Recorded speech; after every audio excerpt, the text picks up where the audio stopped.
இனிய வணக்கங்கள் அன்பு நண்பர்களே.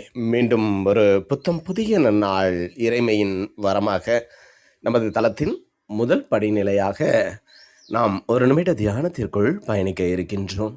கண்களை மெலிதாக மூடிக்கொள்வோம், கரங்களை கோர்த்துக்கொள்வோம். இப்பிரபஞ்ச பெருவெளியில் உள்ள இறைமைக்கு மனதார நன்றி பகிர கிடைத்த மற்றும் ஒரு அற்புதமான நன்னாள் இது. இப்பொழுது நாம் உச்சரிக்க இருக்கும் ஒவ்வொரு வார்த்தைகளுடன் நன்றி உணர்வினையும் கலந்து இறைமைக்கு சமர்ப்பிப்போம்.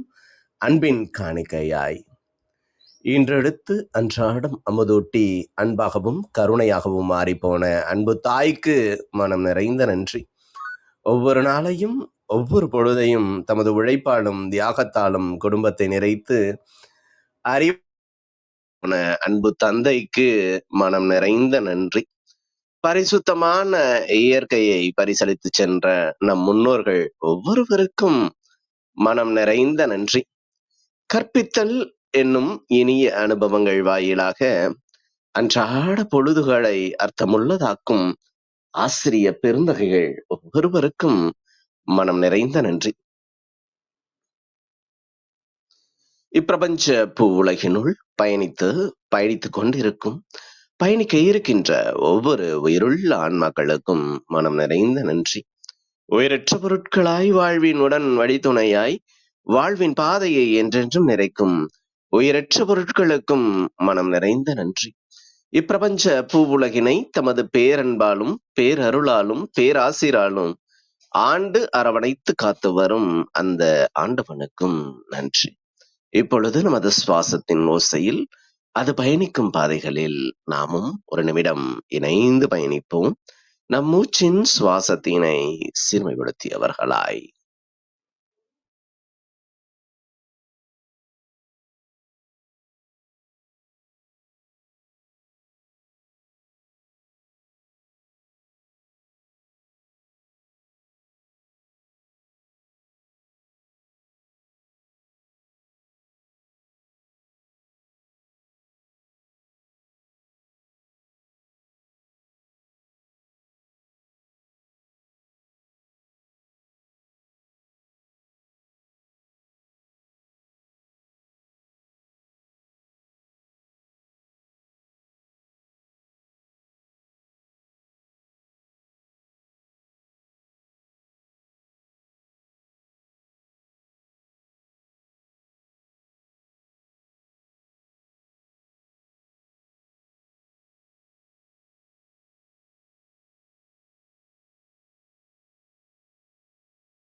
இப்பிரபஞ்ச பெருவெளியில் நிக்கமர நிறைந்திருக்கும் முடிவில்லா பரம்பொருளின் அன்போடும் அருளோடும் ஆசிரோடும் எங்கள் வாழ்வியல் சூழல் அன்றாடம் அர்த்தமுள்ள வகையில் சீருடனும் செம்மையுடனும் பண்பட்டு வருகின்றது.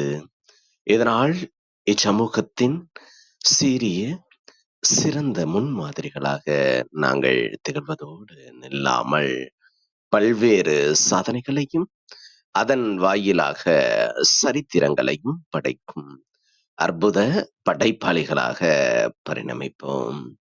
இறைமைக்கு நன்றி. நமது தளத்தின் அடுத்த படிநிலையாக நேர்மறை சிந்தனைகளை நம்மிடையே விதைக்க இணைகின்ற அன்பு தோழர் கற்பகவள்ளி அவர்களை அன்புடன் வரவேற்போம். நன்றி. அனைவருக்கும் வணக்கம். இப்பிரபஞ்ச வெளியில் நீக்கமர நிறைந்திருக்கும் பரம்பொருளே, உம்மை வணங்குகின்றோம். உந்தன் அளப்பரிய அன்பால் எங்களுக்கு கிடைத்திட்ட பெற்றோர்கள், வழிகாட்டிகள், உற்றார் உறவினர்கள், நண்பர்கள் மற்றும் ஒவ்வொரு உயிருள்ள ஆன்மாக்கள் மற்றும் உயிரற்ற பொருட்களுக்காகவும் மனம் நிறைந்த நன்றி. உந்தன் அபரிமிதமான படைப்பால் இப்பூவுலகு உந்தன் எழில் நிறைந்த இயற்கையாலும் நிறை வளங்களாலும் நீடித்த நலங்களாலும் ஆகச்சிறந்த நேர்மறை எண்ணங்களாலும் இவ்வுன்னத உலகிலும் எங்கள் உயிர் துடிப்புள்ள உள்ளங்களிலும் நீக்கமர நிறைந்துள்ளது. உந்தன் அளப்பரிய அன்பினாலும் அருளினாலும் ஆசீராலும் நாங்கள் ஒவ்வொருவரும் உயர்ந்த உன்னதமான வாழ்வியல் பயணத்தை நிறைவுடனும் நிம்மதியுடனும் அன்றாடம் மேற்கொண்டு வருகின்றோம் ஆகச் சிறந்த வழிகளில். இதனால் நாங்கள் இச்சமூகத்தின் இன்றியமையாதவர்கள் என்பதையும் சீரிய வழியில் பயணிக்கும் அளவிற்கு ஆக்கப்பூர்வமான வழிகளில் எங்களை அன்றாடம் புதுப்பித்து வருகின்றோம் உந்தன் ஒப்பற்ற வழிநடத்துதலுடன்.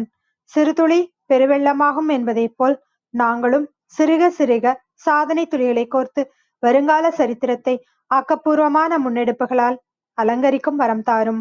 அனைவருக்கும் நன்றி, அனைத்திற்கும் நன்றி, ஆண்டவனுக்கும் நன்றி. நன்றிங்க அன்பு தோழர். இனிய வணக்கங்கள் அன்பு நண்பர்களே. மீண்டும் ஒரு புத்தம் புதிய நன்னாள் இறைமையின் வரமாக நமது தளத்தின் 820வது நாள் நிகழ்விற்கு உங்கள் ஒவ்வொருவரையும் அன்புடன் வரவேற்பதில் பெருமகிழ்வு கொள்கின்றோம். நாங்கள் இந்த நாள் உங்களுக்கு ஆக சிறந்த நன்னாளாக அமைந்திடவும், நீங்கள் அடியெடுத்து வைக்கும் ஒவ்வொரு முயற்சிகளும் உங்களுக்கு ஆக சிறந்த வெற்றிகளை பரிசளிக்கவும் அன்பின் வாழ்த்துக்களை பகிர்ந்து கொள்வதில் பெருமகிழ்வு கொள்கின்றோம். நாங்கள் அன்பிற்கினிய நண்பர்களே, இந்த வாரம் முழுக்க நாம் அதும் என்ற ஒரு அற்புதமான தொகுப்பின் கீழ் நமது சிந்தனைகளை செழுமைப்படுத்தி வருகின்றோம். அதும் என்ற வார்த்தைக்கு நாம் செய்யக்கூடிய செயலின் தரத்தை இன்னும் ஒருபடி உயர்த்தி பிடிக்கக்கூடிய ஒரு வார்த்தையாக அதும் என்ற வார்த்தை திருக்குறளிலிருந்து வேர்ச்சொல்லாக இந்த வார தொகுப்பாக எடுக்கப்பட்டுள்ளது. நாம் உயரிய நிலைகளை நோக்கி பயணிக்கும் பொழுது, உன்னத மனிதர்களாக உருவெடுக்கும் பொழுது, நாம் செய்யக்கூடிய செயல்களில் தேவையற்றவற்றை நாம் களையும் பொழுது, நாம் இன்னும் சிறந்த மனிதர்களாக உருவெடுக்கவும், நமது வாழ்வியலில் உயரிய நிலைகளை எட்டி பிடிப்பதற்கு ஏதுவான சூழல்களை உருவாக்கிட இது பேருதவி புரியும் என்பதை மையமாக கொண்டு அதும் என்ற தொகுப்பு இந்த வார தொகுப்பாக நமது சிந்தனை களமாக வைக்கப்பட்டுள்ளது. அன்பு சகோதரர் விஸ்வநாதன் அவர்கள் இயற்கை ஆர்வலர், இயற்கை செயற்பாட்டாளர், இயற்கையான வாழ்வியல் சூழல் இன்று அருகி வரும் காலகட்டத்தில் நாம் வாழ்ந்து கொண்டிருக்கின்றோம். இயற்கைக்கும் நமக்குமான தொடர்பு எப்பொழுதும் சிறந்த வகையில் இருக்கும் பொழுது, நமது வாழ்வியல் ஆரோக்கியம் நிறைந்த ஒன்றாகவும், மன நிறைவும் நிம்மதியும் நிறைந்த ஒன்றாக மாற்றம் பெறும். எந்த அளவிற்கு இயற்கை நம் வாழ்வில் இயைந்து இருக்கின்றதோ, நமது வாழ்வின் சாரமும் எப்பொழுதும் சிறந்த ஒன்றாக இருக்கும். இன்றைய நவீனத்துவ வாழ்க்கை கான்கிரீட் காடுகளுக்கு இடையே வாழும் வாழ்க்கை முறையை நமக்கு கற்றுக் கொடுக்கின்றது. இத்தகையதொரு சூழலில் இயற்கை சார்ந்த மிக சிறந்த விழிப்புணர்வை தமிழகமெங்கும் விதைப்பதில் முன்னோடியாக இருப்பவர்களுள் ஒருவர் அன்பு சகோதரர் அத்திப்பழம் விஸ்வநாதன் அவர்கள். தம்முடைய வணக்கம் சொல்லும் பாங்கையே அத்திப்பழ வணக்கம் என்று கூறக்கூடிய அளவிற்கு இயற்கையோடு இயைந்த ஒரு வாழ்வியலை வெளிப்படுத்தக்கூடிய அன்பு சகோதரர் அவர்கள் இன்று நம்மிடையே இணைந்து கொண்டு நமது தளத்தில் இயற்கையை நேசிப்போம் என்ற அற்புதமான தலைப்பின் கீழ் சிறப்புரையாற்ற இருக்கின்றார். நமது எளிய அழைப்பினை ஏற்று இன்றைய நிகழ்வின் சிறப்பு அழைப்பாளராக, சிறப்பு பேச்சாளராக இணைந்துள்ள அன்பு சகோதரர் அவர்களை சொல்லரங்க சொந்தங்களாகிய உங்கள் ஒவ்வொருவரின் சார்பிலும் சரித்திரம் படைப்போம் தலம் அவரை இந்நிகழ்விற்கு வருக வருக வருக என வரவேற்பதில் பெருமகிழ்வு கொள்கின்றது. வாருங்கள், அடுத்த 50 நிமிடங்கள் அற்புதமான சிறப்புரையில் இணைவோம். நமது வாழ்வியல் புத்தகத்தில் புத்தம் புதிதாய் இன்று மலர்ந்துள்ள புதியதோர் பக்கத்தின் அழகியதோர் அத்தியாயத்தினை அதும் என்ற அற்புதமான தொகுப்பின் கீழ் இயற்கையை நேசிப்போம் என்ற அற்புதமான தலைப்பின் கீழ் சிந்திப்போம். நமது வாழ்வியல் வழித்தடங்களை இன்னும் விசாலப்படுத்துவோம். நன்றி.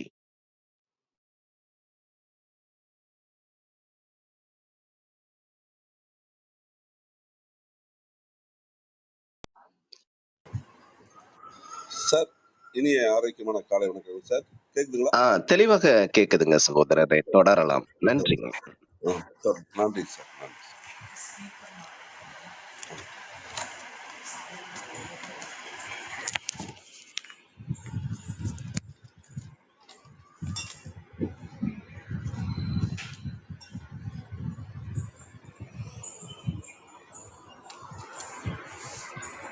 இனிய ஆரோக்கியமான அத்திப்பல காலை வணக்கங்கள். Rotarian K Viswanathan, Rotary Erode focus charter president and agri plus Erode மற்றும் சென்னையே. சார், இப்ப கிளியரா இருக்குங்களா சார்? சகோதரரே, தெளிவா இருக்குங்க. முடிந்தா கொஞ்சம் குரல் அளவு உயர்த்தி பேசுங்க. நன்றி. நல்லது.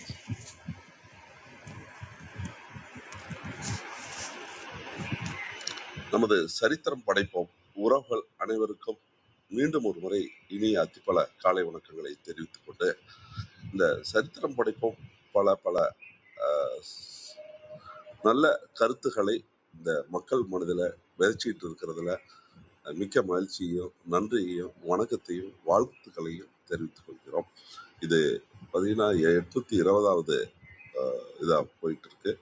மிகச்சிறப்பாக இந்த கிளப் ஹவுஸை வந்து நடத்திக்கிட்டு இருக்கக்கூடிய ஆரோக்கிய பிரிட்டோ மற்றும் கற்பகம் மற்றும் அருள் சேவியர், இது மாதிரி நல்ல உள்ளங்களுக்கு இந்த எங்கள் சார்பாக மீண்டும் ஒரு முறை வணக்கத்தையும் வாழ்த்துக்களையும் நன்றிகளையும் தெரிவித்துக் கொள்கிறோம். இன்றைக்கு வாருங்கள், வாசமில்லா மலர்களுக்கும் வாசம் கொடுப்போம், நேசமில்லா நெஞ்சங்களிலும் அன்பை விதைப்போம், துயர் வரும் வேலைகளில் தோள் கொடுப்போம், இயற்கையை தாய் போல் கண்டு மதிப்போம், மகிழ்வோம், இயற்கையை நேசிப்போம். ஆம், இயற்கை அழகுதான். எத்தனை யுகம் கடந்தாலும் அழியா வரம் பெற்ற இறைவனின் அற்புத படைப்பு இயற்கை.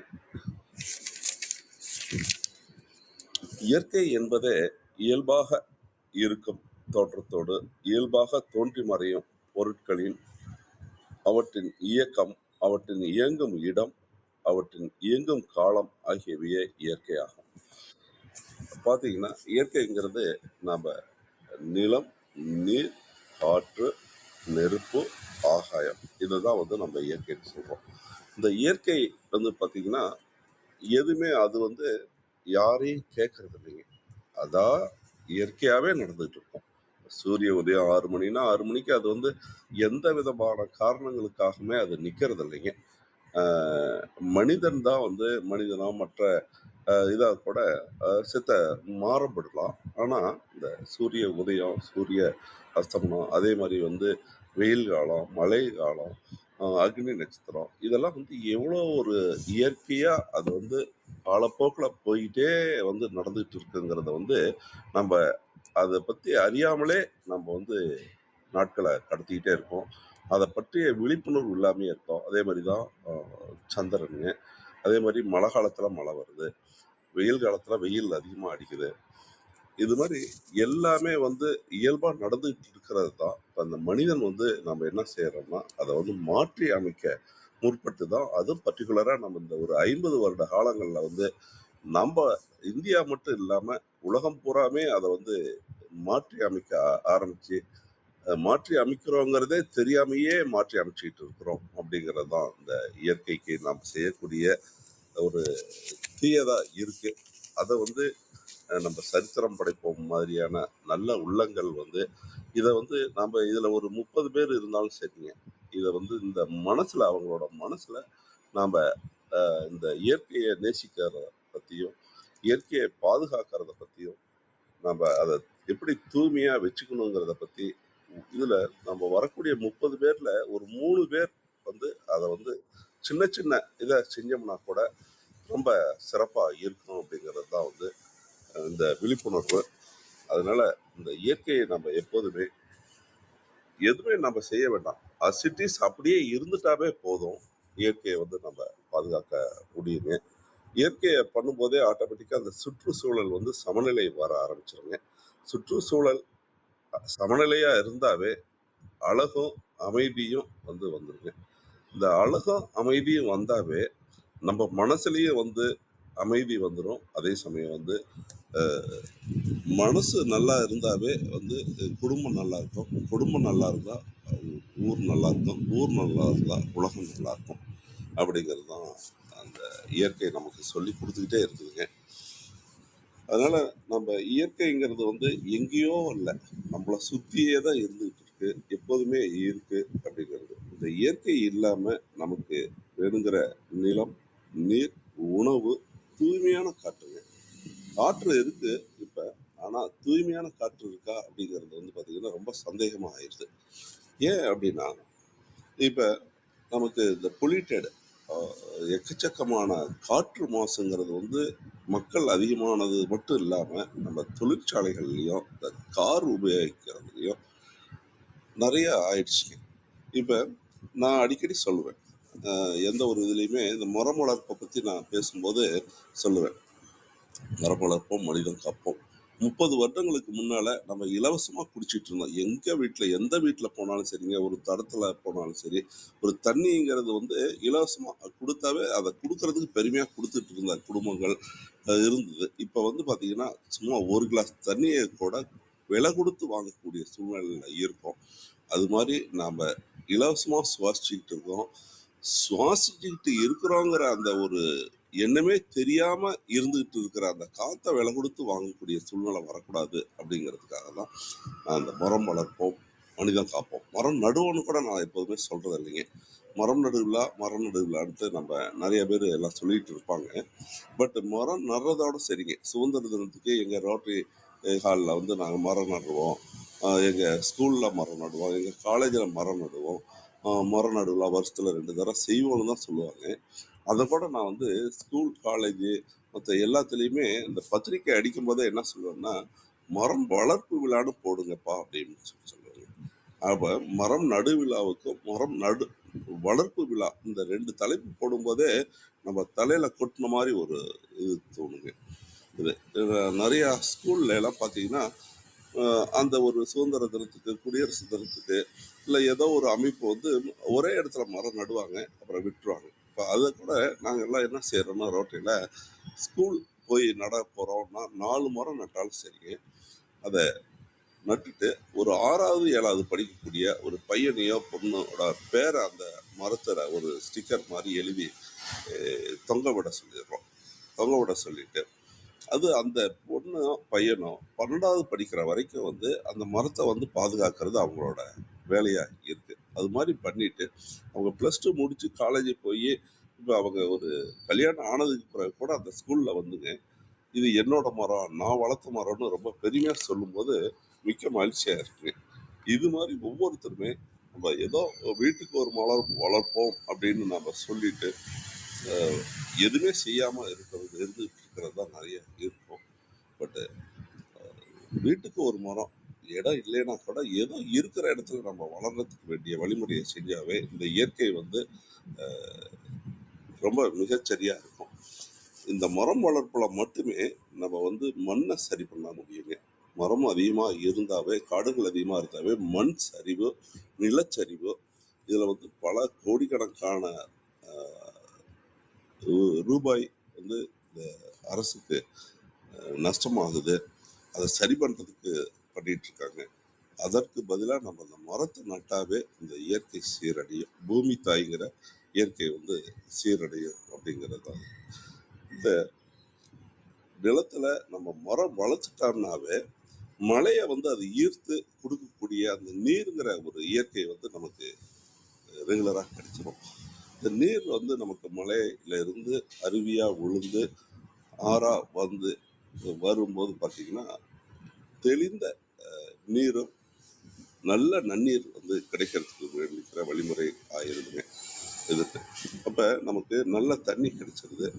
அதே அந்த மரம் வளர்க்கும் போது ஆட்டோமேட்டிக்கா வந்து நல்ல காத்து, தூய்மையான காத்து கிடைச்சிருது. 99% மரங்கள் வந்து சுத்தமான ஆக்சிஜனை தான் விடுது. 2 மரங்கள் மட்டும் அந்த கார்பன் டை ஆக்சைடை வெளியிடுற மாதிரி இருக்கு. அது எதுக்காகனா இயற்கை வந்து எல்லாமே இதா இருந்தாலும் ஒரு சில கார்பன் டை ஆக்சைடு அதிகமா இருக்கக்கூடிய இடத்துல அதை இழுக்கணும் அப்படிங்கிறதுக்காக அந்த வேலையை செஞ்சுட்டு இருக்காங்க. அதனால இந்த மரம் வளர்க்கறதுலயே நம்ம வந்து இயற்கையை வந்து முடிஞ்ச அளவுக்கு வந்து பார்க்கலாம். அதே மாதிரி நிலம், நீர், ஆகாயம், காற்று, வெப்பம் இதை வந்து நம்ம சமநிலைப்படுத்தணும் அப்படின்னாவே ஆட்டோமேட்டிக்கா மண்ணுல நம்ம மரம் வச்சாவே இத்தனையும் சரியா இருக்கு. அதனால மரம் வளர்ப்போம், மனிதம் காப்போம் அப்படிங்கிற ஒரு கான்செப்டாவே நான் சொல்லிட்டு இருக்கிறேங்க. அந்த காடுகள், மலைகள், நீர்நிலைகளை சமநிலையில் வைத்திருக்க இது வந்து உதவும். இது ஆகும்போதே மனது வந்து ரொம்ப அமைதியாயிரும். அமைதியாச்சு அப்படின்னாவே மன அழுத்தம். இப்போ நாட்டில் வந்து பார்த்தீங்கன்னா டென்ஷனாக இருக்கும், ப்ரெஷராக இருக்கும். குழந்தை கூட சொல்லுதுங்க, ஒரு 1வது 2வது படிக்கிற பிள்ளைங்க கூட எனக்கு டென்ஷனாக இருக்கு, ப்ரெஷராக இருக்கு அப்படின்னு சொல்லிட்டு. இந்த இயற்கை அழகு ஆனாவே இந்த டென்ஷன், ப்ரெஷர் இது எல்லாமே வந்து குறைய ஆரம்பிச்சிருக்கிறது என்னோட மேன்மையான கருத்தா சொல்றேங்க. இதை இயற்கையை வந்து போற்றுறதுக்கு, நேசிக்கிறதுக்கு எவ்வளவோ வழிகள் இருக்கு. அதுல முக்கியமான வழிகள் தான் இப்ப நான் சொன்ன மரங்களை நடுதல், காடுகளை பராமரித்தல், மேலும் வந்து இந்த பிளாஸ்டிக் அப்படிங்கிற ஒரு பெரிய ஒரு உதாகரமான யமன் வந்து நம்ம நாட்டில் மட்டும் இல்லைங்க, அனைத்து நாடுகள்லையும் இந்த பிளாஸ்டிக் பயன்பாடுங்கிறது ஒரு பெரிய ஒரு கேள்விக்குறியா இருக்கு. நம்ம வருங்கால சந்ததிகளுக்கு இந்த மண்ணுக்கு வந்து அதிக பாதிப்பு கொடுக்கக்கூடிய இது வந்து இந்த பிளாஸ்டிக். அப்படியே நம்ம பிளாஸ்டிக் போட்டோம், அப்போ போடும்போது அந்த இடத்துல வந்து மண்ணில் வந்து நீர் இறங்குறதில்ல. நீர் இறங்காததுனால மண் வந்து மலடாயிடுச்சு. இப்போ ஏராளமான மண் மலடாயிடுச்சு அப்படின்னு நம்ம எப்படி சொல்றது அப்படின்னா, அது 100% உண்மைங்கிறதுக்கு காரணம் வந்து பார்த்தீங்கன்னா, நம்ம சாப்பிடக்கூடிய உணவுல வந்து அதிக அதிக அதிக அதிக கெமிக்கலை நம்ம கொடுத்தால் மட்டும்தாங்க வந்து பயிர் வளருது. எந்த ஒரு பயிருமே காய்கறியில இருந்து, நெல்லுல இருந்து, கரும்புல இருந்து எந்த உரமுமே கொடுக்காம இயற்கையா அந்த காலத்துல விளைவிச்சுட்டு இருந்தாங்க. மீறி போனா அந்த மரங்கள், காடை சுற்றிலும் இருக்கக்கூடிய மரங்கள்ல உள்ள கிளைகளை மட்டும் வெட்டுவாங்க. அது மறுபடியும் தலைஞ்சிடும். அந்த ஒரு வருஷத்துல மறுபடியும் தலையும். அந்த இது வந்து பார்த்தீங்கன்னா மணிச்சத்து தலைச்சத்தை அழிக்கும். அது மாதிரி வந்து தான் பண்ணிட்டு இருந்தாங்களே ஒழிய எந்த விதமான உரங்களுமே போடாம இருந்தாங்க. அது இல்லாமல் ஆடு மாடுகளோட கழிவுகளை வந்து மண்ணில் போடும்போது அது வந்து கோடிக்கணக்கான உயிரணுக்களை வந்து கொடுத்து நமக்கு வந்து நன்மையை செஞ்சிட்டு இருந்தது. இதையெல்லாம் இந்த ஒரு 60 ஆண்டு காலத்துல நம்ம வந்து மறந்துட்டோம். அதை உணவு உற்பத்தி அதிகப்படுத்தணுங்கிற அந்த வேகத்தில் நம்ம செஞ்சதுனால இது பார்த்தீங்கன்னா மண் மலராயிடுச்சு.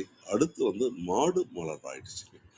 மாடு எப்படி மலராயிடுச்சு அப்படின்னா, நம்ம கொடுக்கக்கூடிய இந்த உரங்கள், ஒரு சின்ன உதாரணத்துக்கு சொல்றேங்க. நெல்லுக்கு வந்து ஒரு 43 to 46 நாள்ல நெல் வந்து கதிர் பிடிக்க ஆரம்பிக்குங்க. இந்த கதிர் பிடிக்க ஆரம்பிக்கும் போது பார்த்தீங்கன்னா, அசுவினி அப்படிங்கிற ஒரு பூச்சி வந்து அந்த கதிர் பிடிச்சி அந்த பாலை சாப்பிட்றதுக்காக வரும். அந்த அசுவினியை கொல்றதுக்காக மாலத்தியான் அப்படிங்கிற ஒரு உயிர்கொல்லி மருந்துங்க. அது மருந்துன்னு சொல்றதில்ல, உயிர்கொல்லி. அதுதான் வந்து நம்ம ஸ்ப்ரேவா பண்றோம். அது வந்து பார்த்தீங்கன்னா, இந்த பூச்சி மருந்துகளில் வந்து ஒரு ஜெனரேஷன் அப்படிங்கிறது வந்து 1 வாரங்க, 2 ஜெனரேஷனுங்கிறது 15 நாள், 3 ஜெனரேஷனுங்கிறது 1 மாதம், 4 ஜெனரேஷனுங்கிறது 3 மாதம், 5 ஜெனரேஷனுங்கிறது வந்து 5 வருஷம். இந்த மருந்து 5 ஜெனரேஷனுங்கிறது 5 வருஷத்துக்கு இந்த நம்ம கொடுத்த அந்த மாலத்தியான் வந்து அந்த பொருள் மேலே இருந்து வேலை செய்யும் அப்படிங்கிறது தான் கான்செப்டுங்க. அப்போ நம்ம அடிக்கக்கூடிய அந்த நெல் பயிரில் பூராமே வந்து அந்த கெமிக்கல் ஒட்டிடுது, அந்த அசுவினி செத்துருது, அந்த நெல் மணியில் உள்ளே இருக்கக்கூடிய பால் வரைக்கும் அந்த மாலத்தியான் இறங்கிடுதுங்க. இப்போ அந்த மாலத்தியான் தான் வந்து நம்ம இயற்கையாக இப்போ அந்த காலத்தில் வந்து அரிசி சாப்பாடு மட்டும்தான் நம்ம சாப்பிட்டுட்டு இருந்தோம். நம்ம தமிழகத்தை பொறுத்த வரைக்கும் அரிசி சாப்பாடு இல்லை, இந்த சுற்றுச்சூழலுக்கு இந்த கிளைமேட்டுக்கு வந்து நமக்கு அரிசி சாப்பாடுங்கிறது ஒரு இதாக இருந்தது. அதே மாதிரி சோளம் கம்பு இதை தான் சாப்பிடுவோம். இப்போ இந்த அரிசி சாப்பிட்டாவே நீங்கள் வந்து சுகர் வருதுன்னு சொல்கிறோம் அப்படின்னா இதுக்கு காரணம் வந்து முழுசாக வந்து பார்த்தீங்கன்னா இந்த மாலத்தியானை வந்து கொடுத்து அந்த நெல்லில் போய் அது வந்து அந்த மணியில் இறங்கி அரிசியில் வந்துடுதுங்க. இது வந்து நம்ம மனித உடம்புல இருக்கக்கூடிய அந்த கணையத்தை சுரக்கக்கூடிய பேங்க்ரியாஸை வந்து கண்ட்ரோல் பண்ணி இயற்கையாக சுரக்கக்கூடிய அந்த இன்சுலினை வந்து கண்ட்ரோல் பண்ணுறதுனால சுகர் வருதுங்க. இது வந்து மாடுகளுக்கு அந்த வைக்கப்புல்ல வந்து கழுவிட்டு போடுறதில்ல, அப்படியே தான் போடுறாங்க. அப்படியே போடும்போது பார்த்தீங்கன்னா அந்த மாடுகள் அதை சாப்பிட்டு மாடுகள் வந்து பெரிய ஜீவன் அப்படிங்கிறதுனால மாடுகள் சாகிறது இல்லைங்க. அந்த மாடுகளோட கர்ப்பப்பையை வந்து கெடுத்துருதுங்க. அந்த மாடுகளோட கர்ப்பப்பையை கெடுத்ததுனால என்ன ஆகுதுன்னா அது வந்து செனை நிற்கிறதுன்னு சொல்லுவாங்க. கிராமத்தில் இருக்கக்கூடிய எல்லாத்துக்கும் தெரியும். செனை நிற்காம போயிருதுங்க. செனை நிற்காம போகிறதுனால என்ன பண்ணாங்க, இது செனை ஊசி போடக்கூடிய கான்செப்ட் வந்து இந்த 20 to 24 வருஷமா தான் வந்து ஆரம்பிச்சதுங்க. இப்போ வந்து அது பெரிய அளவில் இருக்கு. அதாவது 10 மாடு இருக்குதுன்னா 9 மாடுகளுக்கு வந்து செனை ஊசி போடாமல் செனை இருக்கிறதே இல்லை. நீங்கள் கிராமப்புறத்துலேயும் சரி மாடுகள் இருக்கிற இடத்துல விசாரிச்சிங்கன்னா தெரியும். அதுலேயும் 2 ஊசி போட்டும் நிற்காம 3வது ஊசி போட்டால் மட்டும்தான் அது வந்து ஆரம்ப காலத்தில் வந்து 30 ரூபாய்க்கு ஆரம்பித்த செனை ஊசி இப்போ 300 ரூபா ஆயிடுச்சுங்க. இப்போ அதுலேயே வந்து ஹை அதிக வீரியம் கொடுக்கக்கூடிய செனை ஊசி 1400 ரூபா செனை ஊசி போட்டால் மட்டும்தான் இப்போ சினையாகக்கூடிய இது இருக்கு மாடுகளுக்கு. அப்போ நம்ம அதே ஆடுகளுக்கு வந்து இல்லைங்க. ஆடுகள் இன்னும் வந்து தப்பிச்சுக்கிட்டு தான் இருக்கு. அது வந்து பார்த்தீங்கன்னா புல்லை சாப்பிடுது, மற்ற இதை சாப்பிட்றதுனால இந்த நெல் பயிரை சாப்பிடாததுனால வைக்கப்புல்ல வந்து போட மாட்டாங்க ஆடுகளுக்கு. அதனால வந்து ஆடுகள் வந்து இன்னைக்கு குட்டி போட்டுட்டு தான் இருக்கு. மாடுகள் இதாக இருக்கு. இப்போ அந்த மாடுகள் வந்து செனை ஊசி போட்டு வருது, அந்த வைக்கப்புல்ல சாப்பிட்டது, தவிடுங்கிற அந்த நெல் மேலே இருக்கக்கூடிய அது தவிடை சாப்பிடுது. இதெல்லாம் போட்டு போட்டு போட்டு பண்ணும்போது மாடுகள் சுத்தமாகவே மலடாகி அது கொடுக்கக்கூடிய பாலை தான் நம்ம குழந்தைகளுக்கு தரோம். அதுவும் பர்டிகுலராக நம்ம இந்த 18 to 20 வருஷமா வந்து அந்த பாலை வந்து நம்ம கொடுக்கும்போது இந்த குழந்தைகள் சிறு வயசுலேயே வந்து அந்த மலட்டுத்தன்மை பாய் நாட் 1 நாட் 2 இந்த ரேஞ்சுக்கு அப்படியே வந்து வந்து வந்து வந்து இப்போ வந்து கருத்தரித்தல் மையம் நம்ம எந்த நாட்டில் இருக்கோம் இல்லையோ நம்ம தமிழ்நாட்டில் கிராமப்புறம் வரைக்கும் போனதுக்கு காரணம் வந்து இதுதான் காரணங்க. அப்போ கருத்தரித்தல் மையம் போகாமல் குழந்தை பெற்றுக்க முடியாது அப்படிங்கிற கான்செப்ட் வந்து இப்போ வர ஆரம்பிச்சதுக்கு காரணமே நம்ம இயற்கையை வந்து பாதுகாக்காமல் விட்டது தானே அப்படிங்கிறது தான் நம்ம இவ்வளோ இந்த இதை பற்றி சொல்ல வேண்டியது இருக்கு. இன்னும் சொல்லப்போனால் 2030க்கு பிறகுங்க, இது ரொம்ப முக்கியமான இதுதான் நான் ஒரு இடத்துல எல்லாம் சொல்கிறேன். 2030க்கு பிறகு 10 குழந்தைகளுக்கு நம்ம நம்ம குடும்பத்தில் இருக்கிற குழந்தைகளுக்கு கல்யாணம் பண்ணோம் அப்படின்னா 8 பேர் வந்து கருத்தரித்தல் மையத்துக்கு போகாமல் குழந்தை பெற்றுக்க முடியாது அப்படிங்கிற கான்செப்ட் வந்து இருக்கு. இதை சர்ச் பண்ணிட்டாங்க. அதனால தான் வந்து ஒரு கருத்தரித்தல் மையம் வைக்கிறதுக்கு 5 கோடியிலேருந்து 8 கோடி ரூபா ஆகுது, இன்வெஸ்ட் ஆகுது. அதை இன்வெஸ்ட் பண்ணி வச்சுட்டு இருக்காங்க. ஒவ்வொரு ஊர்லேயும் வைக்கிறாங்கன்னா அதுக்கு காரணம் வந்து இன்னும் அடுத்த ரிசல்ட் வர்றது பார்த்தீங்கன்னா 27, 28, 29 வரும்போது 10 பேருக்கு 8 பேர் கருத்தரித்தல் மையத்துக்கு போகாமல் குழந்தை பெற்றுக்க முடியாதுங்கிற அந்த ரிசல்ட் கையில் வச்சிருக்கிறதுனால தான் டாக்டர்ஸ் எல்லாமே அந்த இதுக்கு போயிட்டு இருக்காங்க. அதனால இயற்கையை நம்ம பாதுகாக்கணும், இயற்கை உரங்களை வந்து நம்ம கொடுத்து செய்யணும் அப்படிங்கிற ஒரு இதை தான் வந்து நம்ம செய்யணும். இதை வந்து நம்ம ஒரு விழிப்புணர்வாகவே மக்கள்கிட்ட கொண்டுட்டு போகணும். இதை இப்போ நான் பார்த்தீங்கன்னா ஒரு 5 to 7 வருஷமா இதை வந்து பண்ணுறோம். அதுவும் பர்டிகுலராக வந்து ஒரு 7 வருஷமா இயற்கை உரத்தை கொடுக்கணும் அப்படின்னு நான் வந்து வேற ஒரு டையிங் ஃபேக்ட்ரி அதுல வந்து ஒரு 30 வருஷம் எக்ஸ்பீரியன்ஸ் ஆகி இருந்துட்டு நம்ம நிலம், நீர், ஆகாயம், காற்று இந்த பஞ்சபூதங்களுக்கு கெடுதல் செய்யறங்கிற ஒரு கான்செப்ட் மனசு ஊத்திக்கிட்டே இருந்ததுல அதை விட்டு வெளியில வந்து ஏதாவது நம்ம ஒரு பூமிக்கு செய்யணும். அதே சமயம் வந்து நாமளும் இன்னும் கொஞ்சம் காலம் பழைக்கணும். அடுத்தவங்க கிட்ட வந்து ஒரு பொருளாதார ரீதியா போய் நிற்காம இருக்கிறத வச்சு அதே சமயம் வந்து ஏதோ வருமானம் பண்ணணும் அப்படிங்கிற அந்த இதுக்கு தேடி தான் வந்து நம்மாழ்வார் ஐயாவோட பயணப்பட்டு ஈரோடு வந்தாவே வந்து இங்கே நம்ம நண்பரோட தோட்டத்தில் தான் வந்து தங்குவாங்க. அவரோட எல்லாம் போய் பழகுனது. அதே மாதிரி அப்துல் கலாம் ஐயா வந்து பார்த்தீங்கன்னா நாங்கள் மக்கள் சிந்தனை பேரவை அப்படிங்கிற ஈரோட்டில் வந்து புத்தக திருவிழான்ட்டு வருஷம் ஒரு தடவை நடத்துவோம். அதுக்கு வந்து ஐயா அப்துல் கலாம் ஐயா வந்து கூட்டிகிட்டு வந்திருந்த போதெல்லாம் அவங்க வந்து இதுக்காக ஏதாவது செய்யுங்க அப்படின்னு வந்து சொல்லும்போது தான் நம்ம இதுக்கு வந்து 2015 இருந்து இதுக்காக நம்ம வர ஆரம்பித்தோம். இப்போ இந்த ஒரு 7 வருஷ அளவில் நிறைய விவசாயிகள்கிட்ட இந்த இதை விழிப்புணர்வு கொடுத்து நல்ல ரிசல்ட் எடுத்துட்டு இருக்கோம். பொருட்களை பஞ்சகவியா, மீனமெல்லாம், காரக்கரிசல், இது மாதிரி இயற்கை உரங்கள் இல்லை மண்புழு உரம் இது மாதிரி தயாரிக்கிறது எப்படி அப்படிங்கிற விவசாயிகளுக்கும் சொல்லி கொடுத்து அதை வந்து அவர்களை வந்து வெளியில ஒரு விலை போட்டு வாங்கி கெமிக்கல் அடிக்காம செய்யறதுக்கு என்ன வழியோ அதையும் சொல்லி கொடுத்துருக்கோம். இதை கூட வந்து பார்த்தீங்கன்னா நிறைய பேர் ஆரம்பத்தில் என்னை வந்து ஏப்பா நீ ஒரு ஆளோ இல்லை உன்னை சார்ந்த ஒரு 10 பேர் போய் இயற்கை உரம் கொடுங்க அப்படின்னு சொல்றதுனால வந்து இந்த இயற்கை வந்து நல்லா ஆயிருமா இல்லை இந்த மண்ணு சரியாயிருமா, இது எல்லாரும் இதை செய்ய ஆரம்பிச்சிருவாங்களா அப்படின்னு கூட கேட்டாங்க.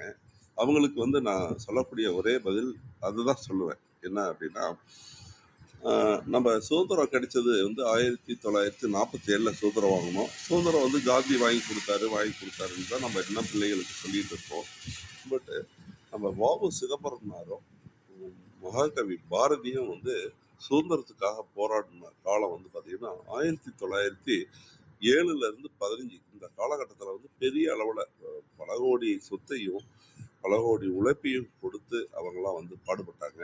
ஆனால் சுதந்திரம் கிடைச்சது என்னமோ 1947 தான் கிடைச்சது. பட் அவங்கெல்லாம் போட்ட வித்து பகத்சிங் மாதிரி அவங்கெல்லாம் போட்ட வித்து திருப்பூர் குமரன் இவங்கெல்லாம் பாடுபட்டது வந்து அந்த காலத்தில் பண்ணாங்க. அது மாதிரி இப்போ இந்த இயற்கை உரம் இந்த இயற்கையை வந்து மக்கள் சாப்பிடணும், விஷமில்லா விளைபொருட்களை சாப்பிடணுங்கிற அந்த ஒரு கான்செப்டை இப்போ நாங்கள் ஆரம்பிக்கிறோம். அது இன்னைக்கு இல்லைனாலும் இன்னும் ஒரு 5 வருஷமோ 10 வருஷமோ கழிச்சு மறுநாள் மட்டும்தான் வந்து நம்ம இயற்கையை வந்து காப்பாற்ற முடியும், நாமளும் வந்து இயற்கையா வந்து குழந்தைகள் பெற்றுக்க முடியும் அப்படிங்கிறத வந்து நம்ம எல்லாத்துக்கும் சொல்லிட்டு இருப்பாங்க. அதை சொல்லும்போது அந்த கேலியா நம்மளை சொன்னவங்க கூட வந்து பரவாயில்லப்பா இந்த அளவுக்கு இதாக இருக்கு, முடிஞ்ச அளவுக்கு செய்யலாம் அப்படிங்கிற அந்த ஒரு கான்செப்ட் வந்து எல்லாருமே சொல்றாங்க. அதனால நம்ம மனித வாழ்க்கை வந்து இயற்கை இல்லாமல் சாத்தியம் இல்லை. அதே மாதிரி சுற்றுச்சூழலை சமநிலையில வச்சுக்காம நம்ம ஒரு அழகான இயற்கையையும் அமைதியையும் வந்து நம்ம அனுபவிக்கவே முடியாது.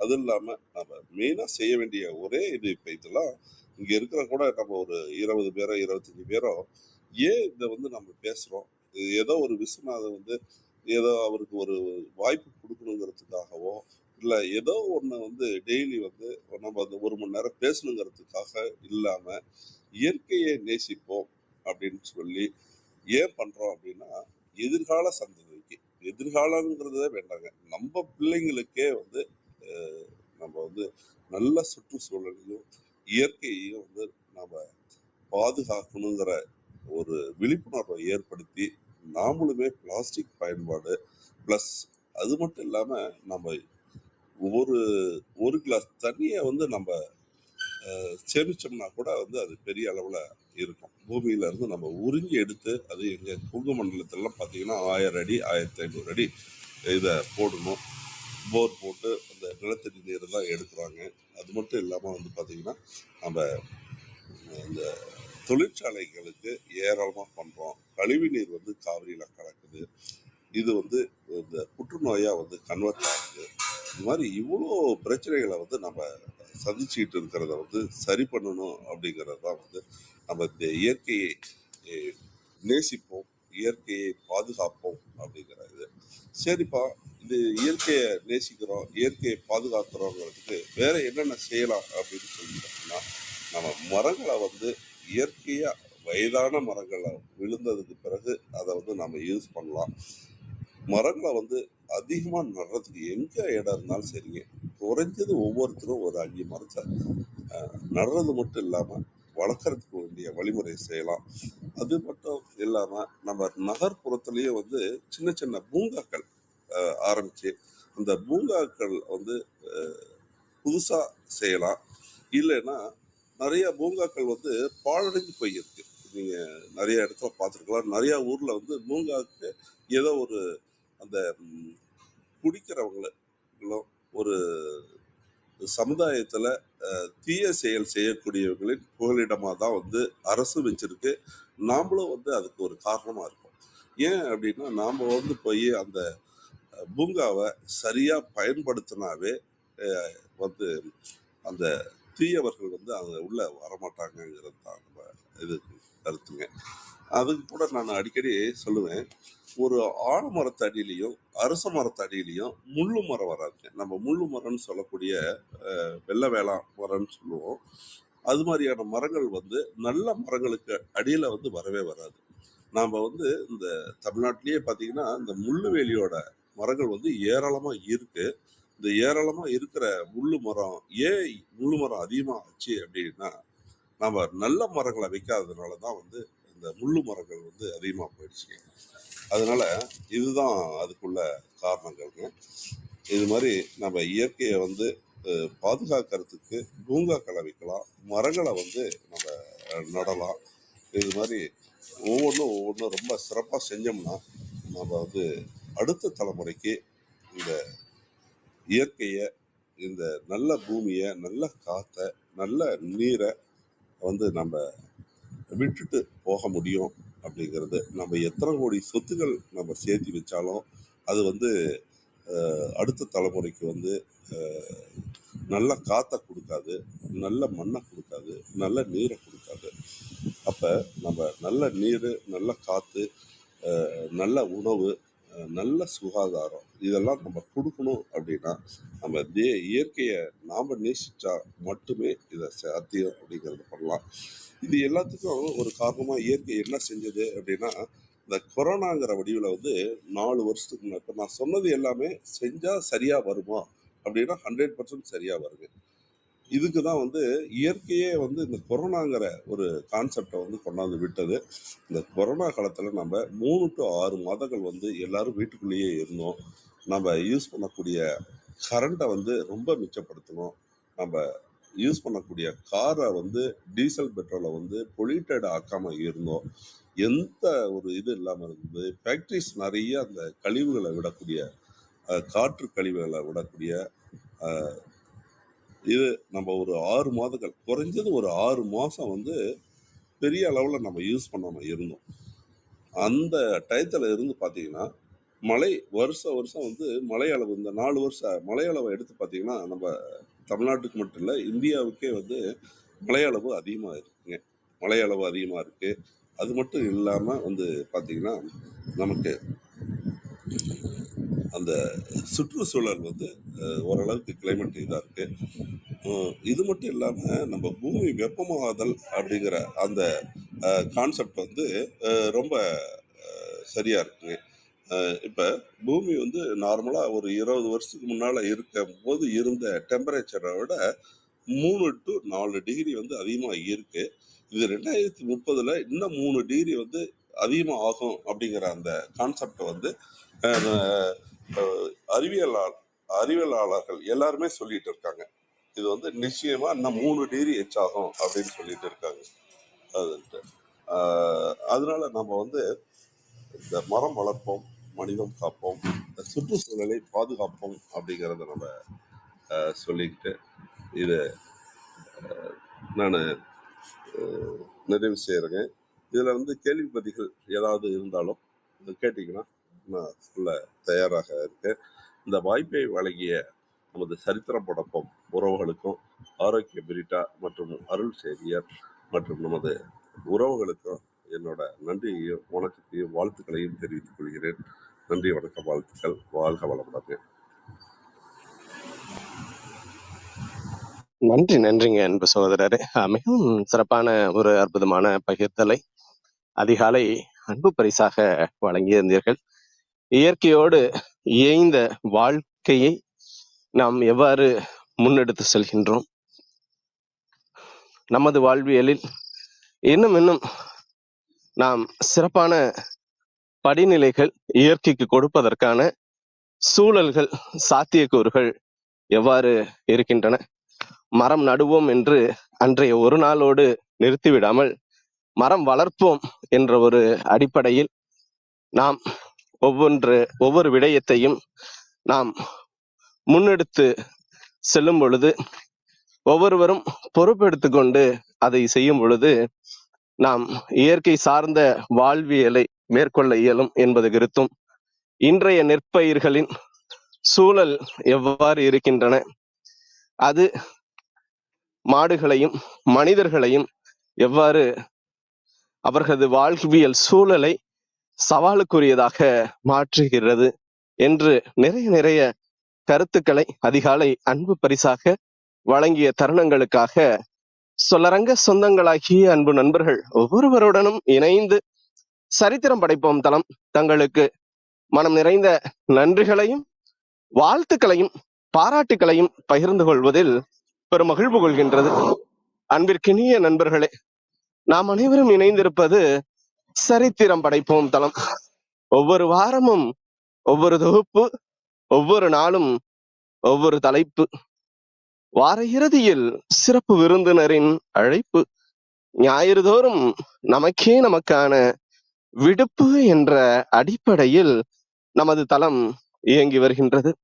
அவ்வரிசையில் இந்த வாரம் முழுக்க நாம் அதும் என்ற ஒரு அற்புதமான தொகுப்பின் கீழ் நமது சிந்தனைகளை செழுமைப்படுத்தி வருகின்றோம்.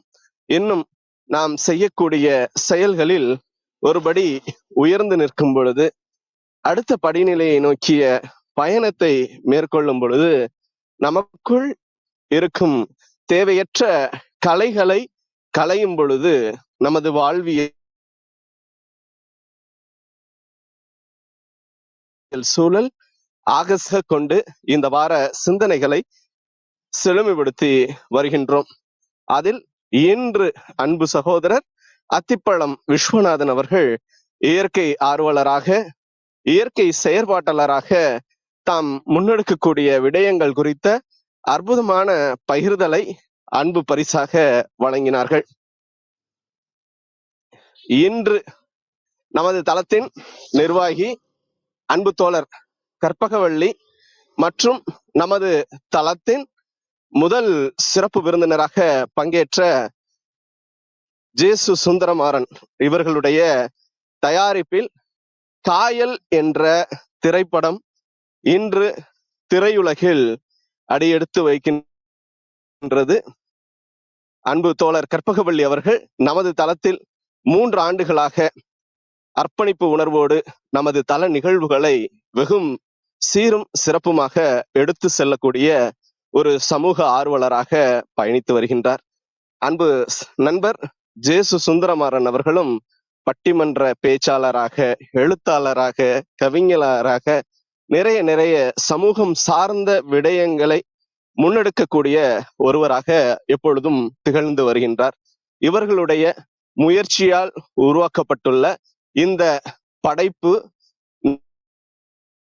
நிறைய சமூகத்திற்கு சொல்லக்கூடிய பாடங்கள் ஏராளம் தாராளம். இந்த திரைப்படம் ஆக சிறந்த வெற்றி அடையவும், மக்களுக்கு இதன் அடிப்படை உண்மைகள், இந்த படம் சார்ந்த தெளிவுகள் மிக சிறப்பாக சென்றடையவும் அன்பின் வாழ்த்துக்களை சரித்திரம் படைப்போம் தளம் சொல்லரங்க சொந்தங்களாகிய உங்கள் ஒவ்வொருவருடனும் இணைந்து அன்பின் வாழ்த்துக்களை காயல் திரைப்படத்திற்கு வழங்குகின்றது. மேலும் ஒரு எழுத்தாளர், கவிஞர், இயக்குனராக பயணித்தால் எவ்வாறு அந்த திரைப்படம் இருக்கும், கவித்துவம் நிறைந்த ஒன்றாக இருக்கும். கவிஞர் தமயந்தி அவர்களுக்கும் அன்பின் வாழ்த்துக்களை சரித்திரம் படைப்போம் தளம் இந்த நேரத்தில் பதியமிடுவதில் பெருமகிழ்வு கொள்கின்றது. இப்பொழுது நிகழ்வின் நெறியாளுமையையும் முதன்மை கருத்தினை வழங்கிடவும் அன்பு தோழர் கற்பகவள்ளி அவர்களை அன்புடன் அழைக்கின்றோம். நன்றி.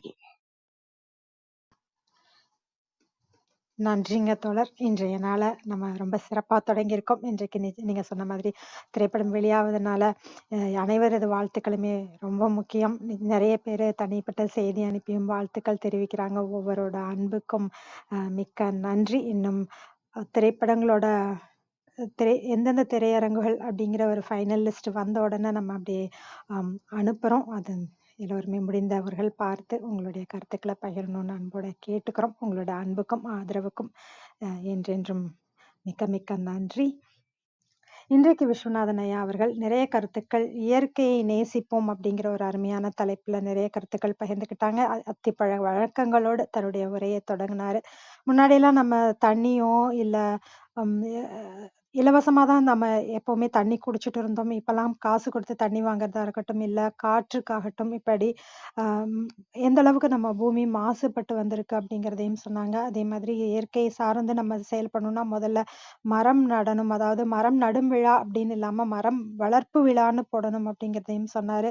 வீட்டுக்கு ஒரு மரம் வளர்க்கணும். இதனால் நிலச்சரிவு ஏற்படாமல் காக்கலாம். இந்த மாதிரி நிறைய பூமிக்கு தேவை நிலத்திற்கு தேவையான அம் விஷயங்கள நம்ம தொடர்ந்து முன்னெடுக்கணும். மரம் வளர்ப்போம். அதன் மூலமாக தான் மனிதத்தையும் காக்க முடியும். காடுகளை காக்கிறது அதுவும் ரொம்ப முக்கியம். பிளாஸ்டிக் தவிர்க்கிறது இதெல்லாமே ரொம்ப முக்கியம். முக்கியமா இன்னைக்கு ஐயா சொன்னது, உரங்கள் நம்ம பயன்படுத்துறதுனால எந்த அளவுக்கு பாதிப்பாகுது, மண் மலடாகுது, மாடு மலடாகுது, மனிதன் இதன் மூலமாக மனிதன் மலடாகிறது. இந்த மாதிரியான பல விஷயங்கள் தொடர்ந்து நடந்துகிட்டே இருக்கு.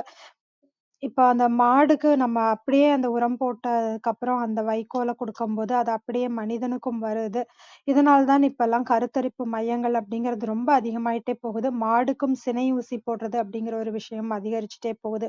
ரூ. 30 இருந்த ஊசி இப்போ ரூ. 300 வரைக்கும் போகுது. அந்த அளவுக்கு மாடுக்கும், மனிதனுக்கும் இந்த கருத்தரிப்பு அப்படிங்கிறதே ஒரு செயற்கையாக மாறிக்கிட்டே இருக்கு. இப்ப இயற்கை உரம் நிறைய கொண்டு வரணும் அப்படிங்கிறதும், அதோட விழிப்புணர்வு குறித்தும் பகிர்ந்துட்டு இருக்கேன். இதை நம்மாழ்வார் ஐயா, அப்துல் கலாம் ஐயாவோடலாம் பயணிச்சத பத்தியும் சொன்னாரு. அவங்கலாம் நிச்சயமாக இயற்கையை காப்பாத்துறதுக்கு இன்னும் நிறைய வழிமுறைகளை நீங்க பின்பற்ற வேண்டும்னு சொன்னதையும் பகிர்ந்துகிட்டாரு. அதற்கு இயற்கை உரம் மட்டும் போட்டா போதுமா? நம்ம ஒரு சின்ன விஷயம் செய்றோம், சிறிய அளவுல விழிப்புணர்வு கொடுக்குறோம் அப்படின்றது இல்ல. சின்ன சின்ன வித்துக்கள் தான் பெரிய மரமாக மாறும். ஏன்னா, அன் என்றைக்கோ ஒரு நாள் பாரதியார், வ.உ.சி எல்லாம் வித்து போட்டதுனால தான் பின்னாட்கள்ல காந்திஜி போன்றவர்கள் சுதந்திரத்துக்காக பாடுபட்டு சுதந்திரம் வாங்கி கொடுக்க முடிஞ்சது. நம்மளால முடிஞ்ச அளவுக்கு சின்ன சின்ன விஷயங்கள நம்ம தொடர்ந்து செய்யணும். நம்ம ஒரு கிளாஸ் தண்ணி மிச்சம் பண்ணா கூட, அது ஒரு பெரிய இந்த பூமிக்கு நம்ம செய்யற ஒரு நன்மை அப்படிங்கிறதையும், நம்மளாலயும் சின்ன சின்ன விஷயங்கள்ல தொடர்ந்து பங்களிக்க முடியும் அப்படிங்கிறதையும் ஐயா சொன்னாங்க. பூமி அம் அ வெப்பமயமாக்கிட்டே போகுது. கொரோனா வந்த பிறகு நம்ம இயற்கைய கொஞ்சம் பாதுகாக்கறதுக்கான ஒரு சூழல் இருந்தது. மழை அளவெல்லாம் அதிகமாச்சு. பல இயற்கை சார்ந்த பல நன்மைகள் இருந்தது. அதனால தொடர்ந்து இயற்கையை நேசிப்போம் அப்படின்னு சொல்லி, அதுல எப்படி நம்மளாலான பங்களிப்பையும் கொடுக்க முடியும் அப்படிங்கிற ஒரு அருமையான விழிப்புணர்வு பகிர்வை கொடுத்திருக்காரு ஐயா அவர்களுக்கு மனமார்ந்த நன்றி. விஜயகுமாரி அம்மா வணக்கம். நீங்க பேசலாம்.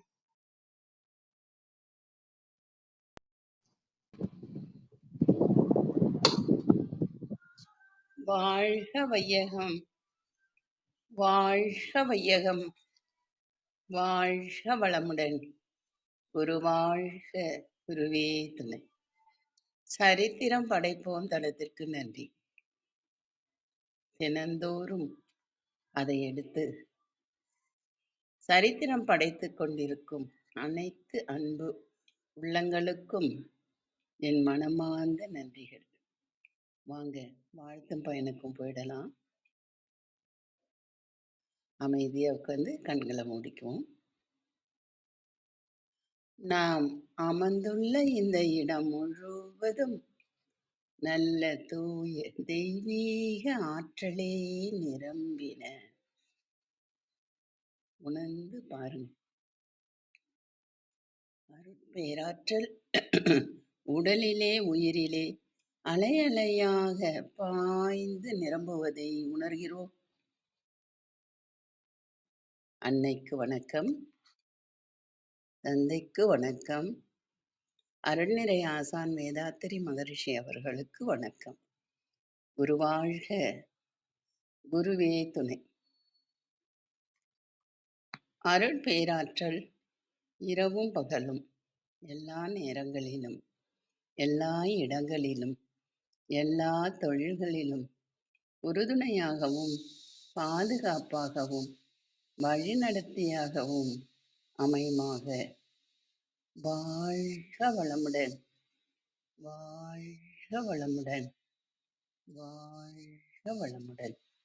அருட்பேராற்றல் கருணையினால் இங்குள்ள அனைவரும் நல்ல உடல்நலம், நீள ஆயுள், நிறை செல்வம், உயர் புகழ், மெய்ஞானம் பெற்று சிறந்தோங்கி வாழ எல்லாம் வல்ல இறைநிலையோடு இணைந்து வாழ்த்தி மகிழ்கின்றேன்.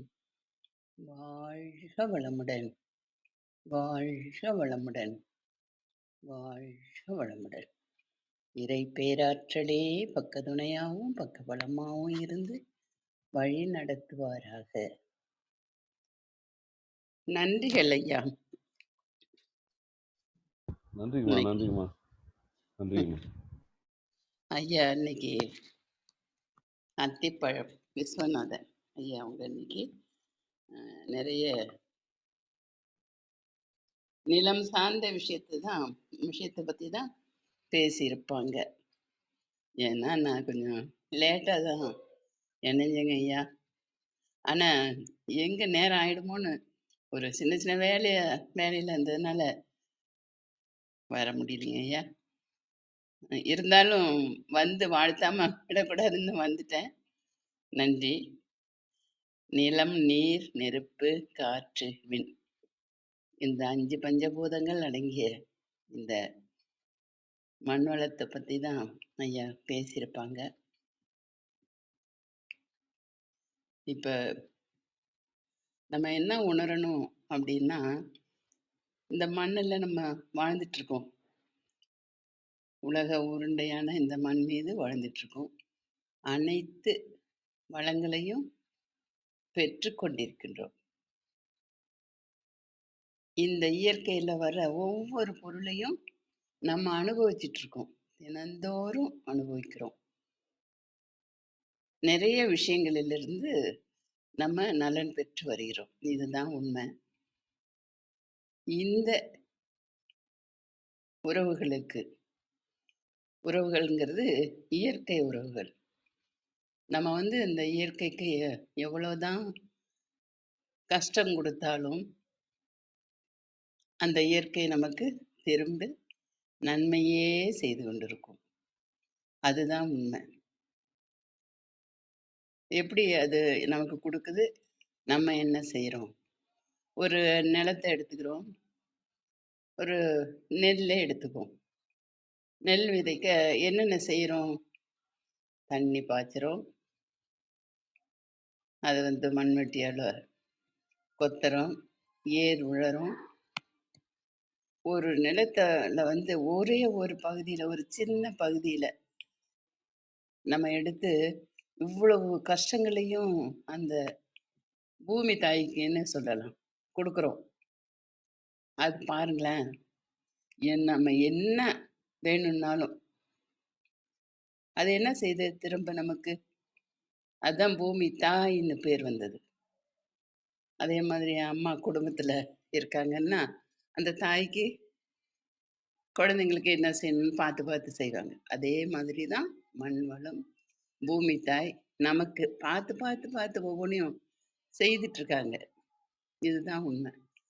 அப்ப நம்ம இதெல்லாம் செய்து அதை காயப்படுத்தும் பொழுது அது நமக்கு எவ்வளவு பொருளா கொடுக்குது பாருங்களேன். எல்லாமே ஒரு பிடி சாதத்தை கையில் எடுத்து வச்சுட்டு மகிழ்ச்சி அவங்க வாழ்த்திட்டு நன்றி சொல்லிட்டு சாப்பிடுங்க. ஏன்னா அந்த ஒரு பிடி சாதத்துல உலகமே அடங்கி இருக்கு அப்படின்னுவாங்க. இதுதாங்க உண்மை தத்துவம். அப்ப நம்ம 3 வேளையும் சாப்பிட்றோம், நிறைய யூஸ் பண்றோம், ஜவுளி செய்யறோம். சொல்ல போனா நிறைய நம்ம இருக்கிறதே, நம்ம வாழற இடத்துலயே ஒவ்வொரு பொருளும் அப்படியே உள்ள போய் சிந்திச்சு பாருங்களேன். அதுதான் உண்மை. இந்த உண்மையை நம்ம அனுபவிச்சுக்கிட்டு இருக்கு.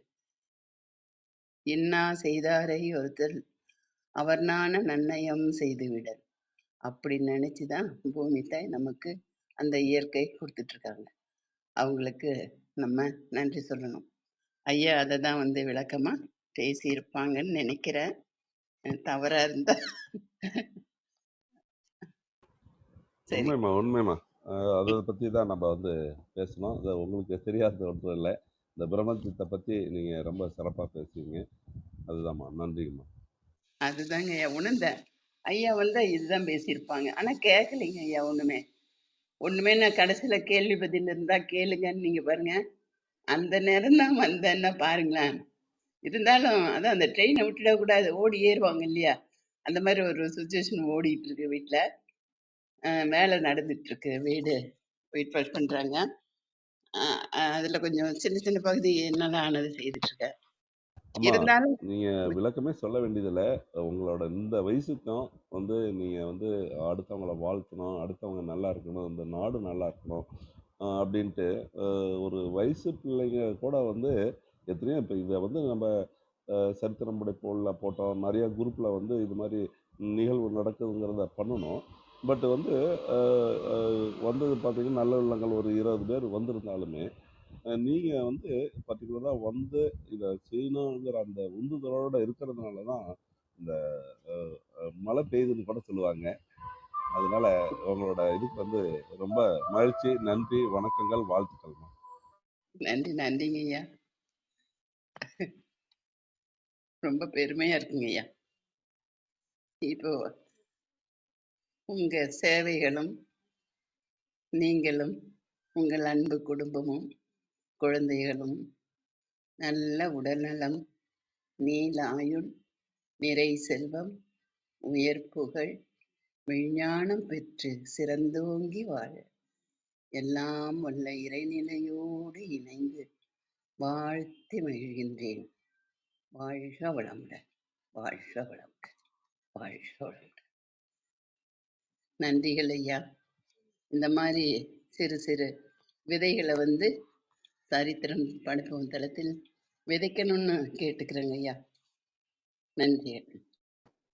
நிச்சயமா நிச்சயமாக தங்களோட ஆட்சியில் வந்து நிறைய அதை வந்து நம்ம கொண்டுட்டு போயிட்டு இருக்கோம். மிக்க மகிழ்ச்சிங்கம்மா. நன்றிங்கம்மா. கண்டிப்பா. நன்றி.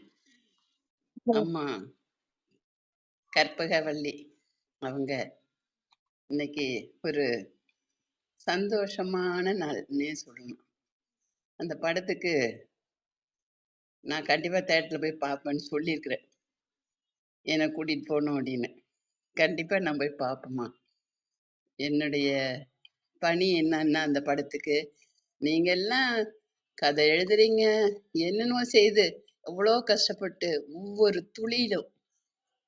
துளியும் நான் பார்த்துருக்கேம்மா என் கண்ணு முன்னாடி. வெளியில எல்லாம் போய் பார்க்கலப்பா. நம்ம வீட்லயே வந்து ஒரு படம் எடுத்தாங்க. நாங்கெல்லாம் ஒரு ரூம்ல இருந்துட்டோம். அந்த படம் எடுக்கும் பொழுது சேரை போட்டு பார்த்தேன். சேரை போட்டு உட்காந்து என்ன அனுமதிச்சாங்க. ஒரு ஓரமா உட்காந்து இதை எப்படிதான் எடுக்கிறாங்க அது பாருங்களேன். அந்த இயற்கை வந்து இதெல்லாம் என்னால போய் பார்க்க முடியாது. நீங்கெல்லாம் நிறைய செய்றீங்க, இன்னும் செய்வீங்க. ஆனா என்னுடைய இதுக்கு இருக்கிற இடத்துலயே வந்து அந்த பேராற்றல் காமிச்சாருங்கம்மா. நம்ம வீட்லயே படம் எடுத்தாங்க. பாருங்க, ஆனா இந்த படத்துக்கு ஒவ்வொரு நிமிஷமும் எவ்வளோ கஷ்டப்பட்டு எடுக்கிறாங்க அப்படின்னு நினைக்கும் பொழுது ரொம்ப மனசு வலிச்சுது அப்படின்னு தான் சொல்லலாம். அந்த மாதிரி நான் இருக்கிற இடத்துலயே இருந்து பார்த்துட்டேன். ஆனா வந்தவங்க ஒவ்வொரு காட்சியையும் எத்தனை தடவை எடுக்கிறாங்க, எப்படி வர்றவங்க வசனம் பேசுறவங்களாம் கொஞ்சம் மாத்தி பேசி கஷ்டப்படுத்துறாங்க, அவங்களும் கஷ்டப்படுறாங்க அப்படிங்கிறதெல்லாம் நான் உணர்ந்தேம்மா.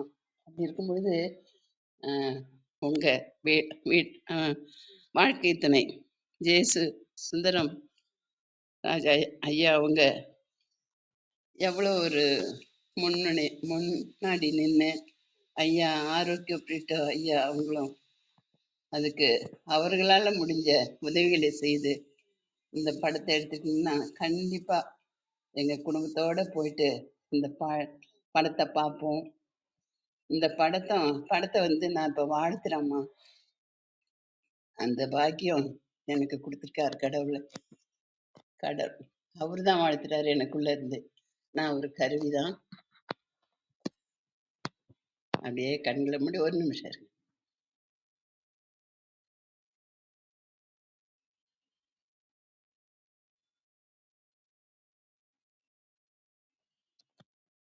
அருட்பேராற்றல் கருணையினால்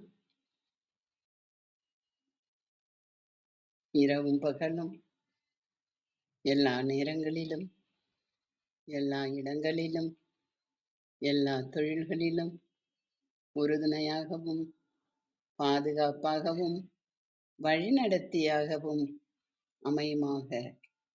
வாழ்க வளமுடன், வாழ்க வளமுடன், வாழ்க வளமுடன். இறை பேராற்று கருணையினால் இங்குள்ள இந்த படத்துக்காக உழைத்த ஒவ்வொரு மனிதர்கள் மட்டும் இல்ல, ஒவ்வொரு இயந்திர பொருள்களும், ஒரு சேரு, டேபிள், துணிகள், ஒவ்வொரு பொருளுக்கும் பொருளையும் நினைச்சு நான் நன்றி தெரிவிக்கிறேன். அப்படி வெளிவர இந்த படம் நம்ம எல்லாரும் சேர்ந்து இந்த படத்தை வாழ்த்தணும், வாழ்த்திட்டோம். இந்த படம் ரொம்ப விமர்சையா வரும் அப்படிங்கிறது என்னுடைய நம்பிக்கை. இது நடக்கும், இது உறுதி. நீங்க கலங்காம இருங்கம்மா.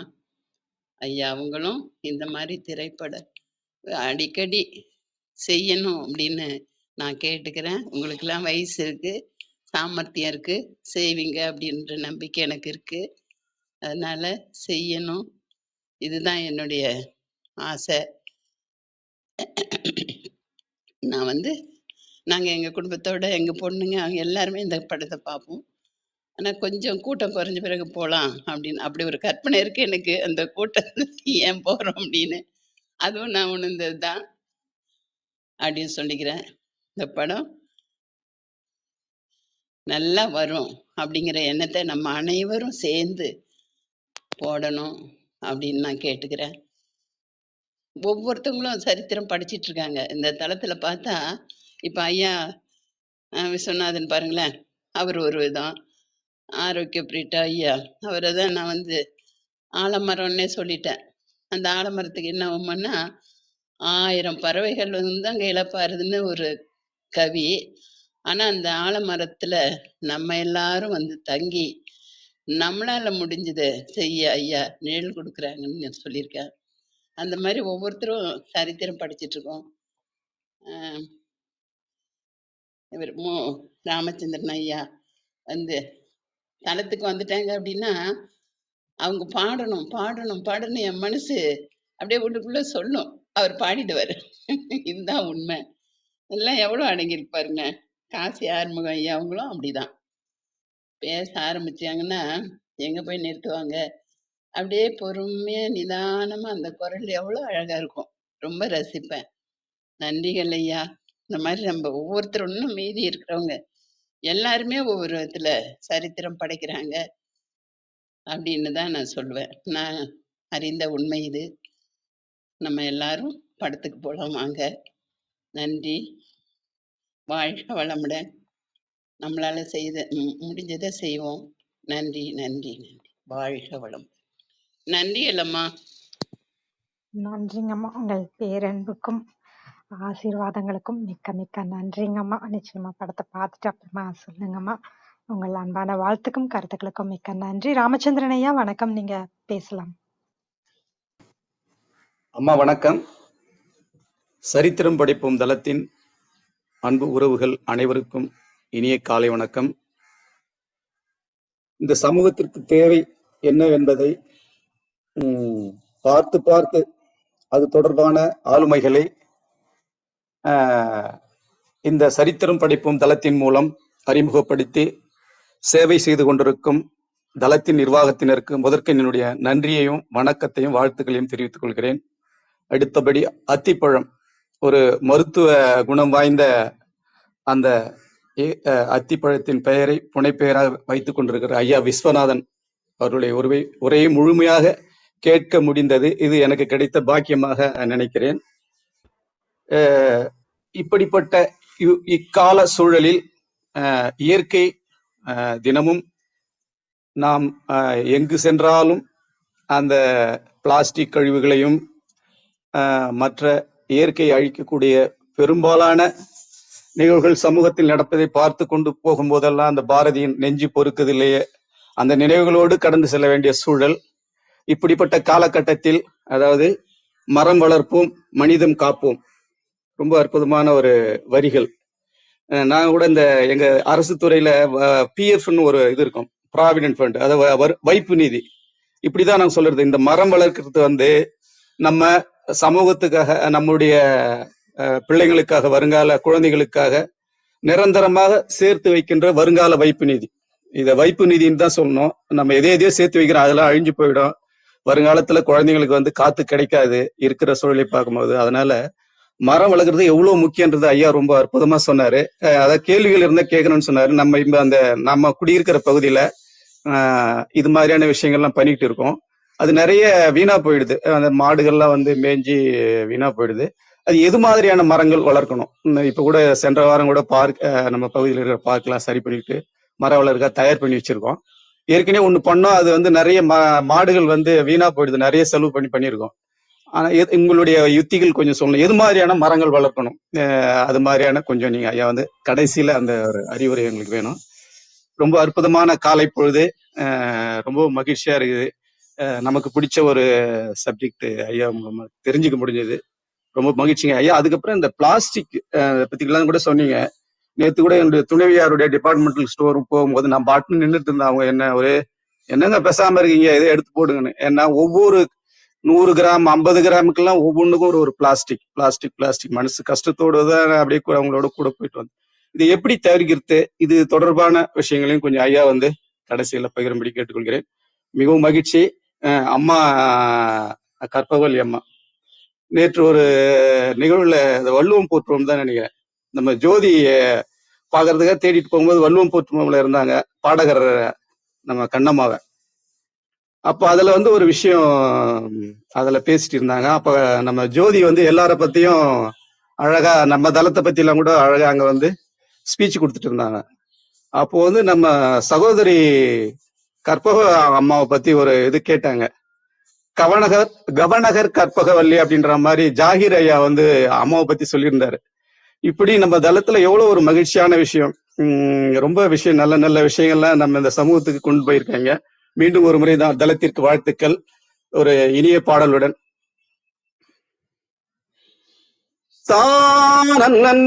நன்னே தன்னே நன்னே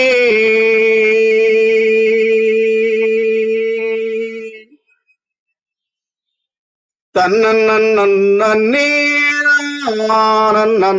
நானே நானே தன்னே நானே நானே தானே தன்னே நன்னே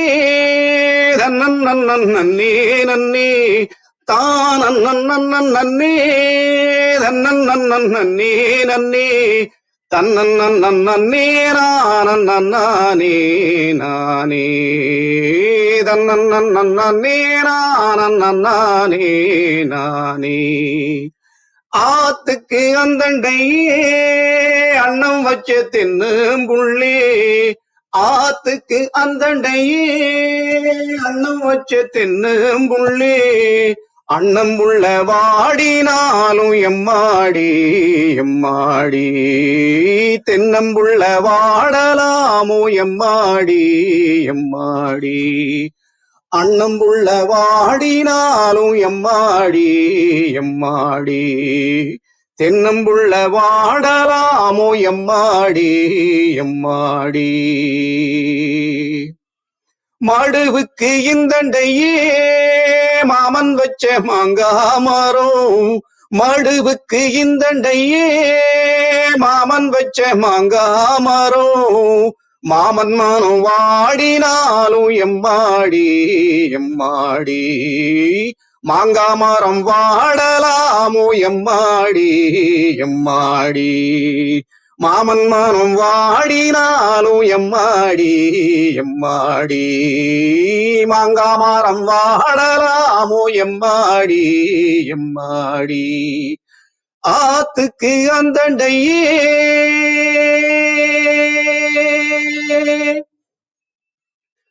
வாய்க்காலுக்கு மேற்கு போறோம் வஞ்சி வச்ச வாழ மரம் வாய்க்காலுக்கு மேற்கு போறோம் வஞ்சி வச்ச வாழ மரம் வஞ்சி மனம் வாடினாலும் எம்மாடி எம்மாடி வாழ மரம் வாடலாமோ எம்மாடி எம்மாடி வஞ்சி மனம் வாடினாலும் எம்மாடி எம்மாடி வாழ மரம் வாடலாமோ எம்மாடி எம்மாடி ஆத்துக்கு அந்தண்டையே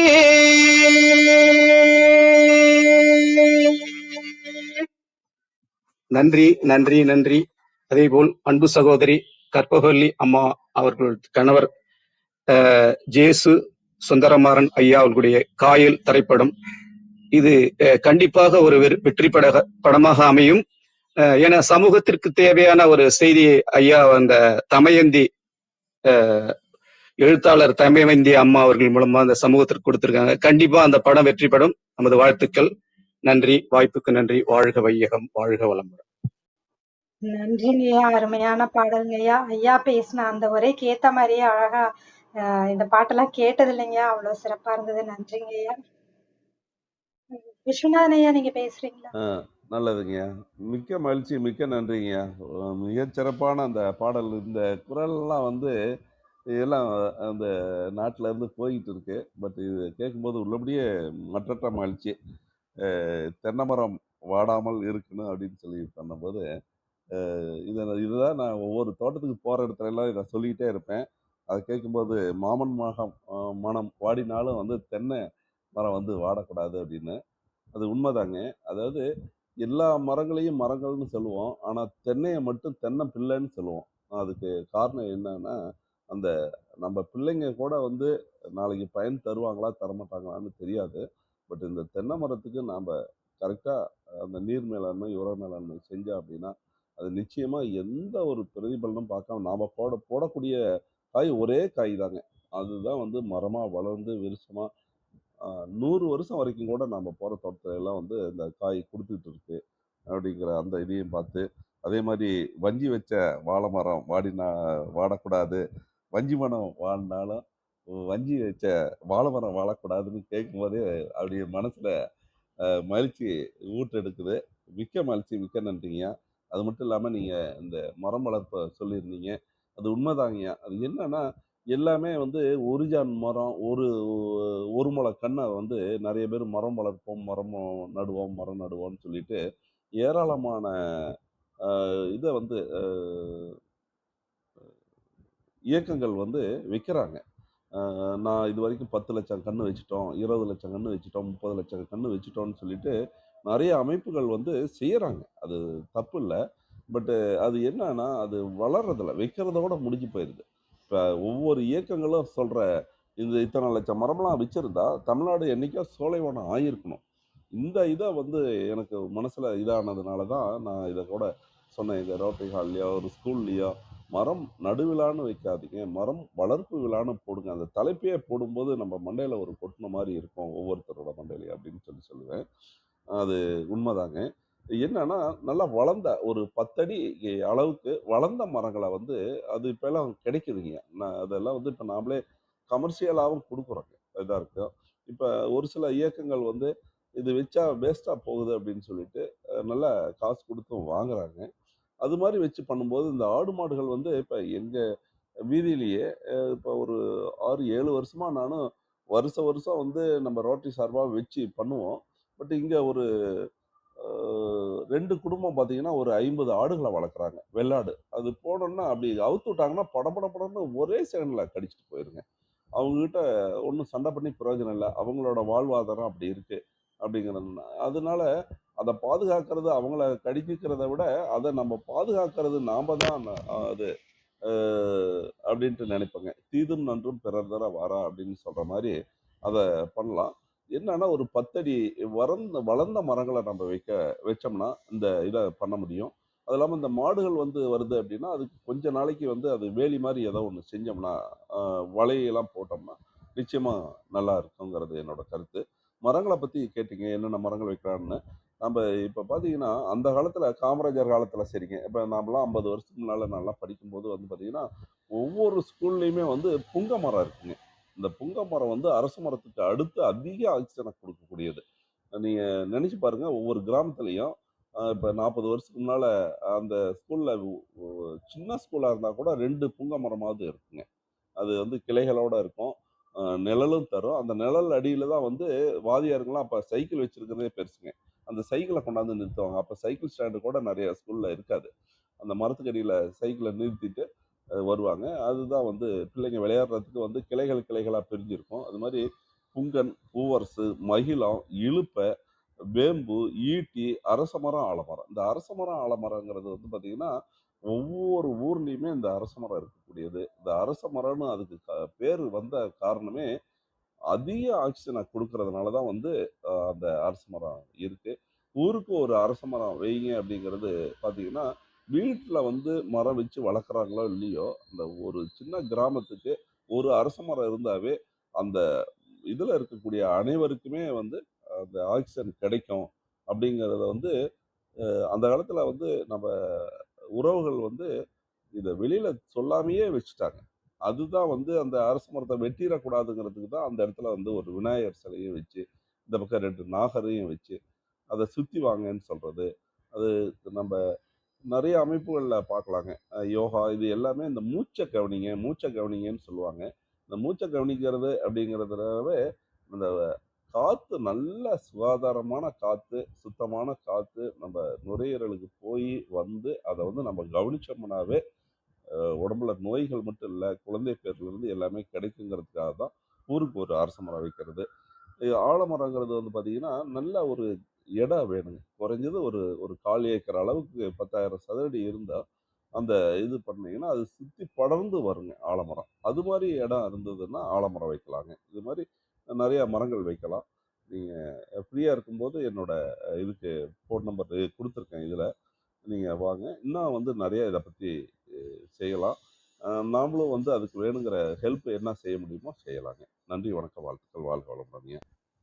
ஐயா ஐயா ரொம்ப மகிழ்ச்சி. ரொம்ப பயனுள்ள தகவல்கள்லாம் கொடுத்துருக்கீங்க. உங்களுடைய தொலைபேசியில ஓய்வா இருக்கும்போது உங்க கையில பேசணும்னு மகிழ்ச்சியை தெரிவிச்சுக்கிறேன். நன்றி, மகிழ்ச்சி. நன்றி. தளத்திற்கு நன்றி. வணக்கம்.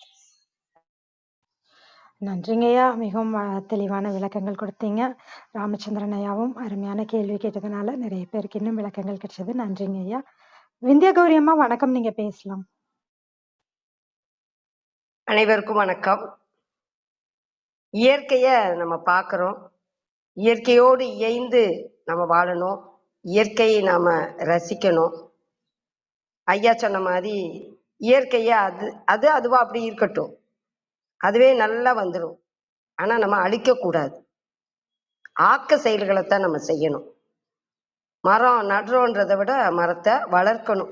அதுலேயும் ஐயா சொன்னது ரொம்ப பிடித்த ஒன்றா இருந்தது. ஒரு மாணவன்கிட்ட இது உனக்கான மரம், நீ வளர்த்துரு அப்படின்னா அவன் கண்ணும் கருத்துமா பார்த்து வளர்ப்பான்.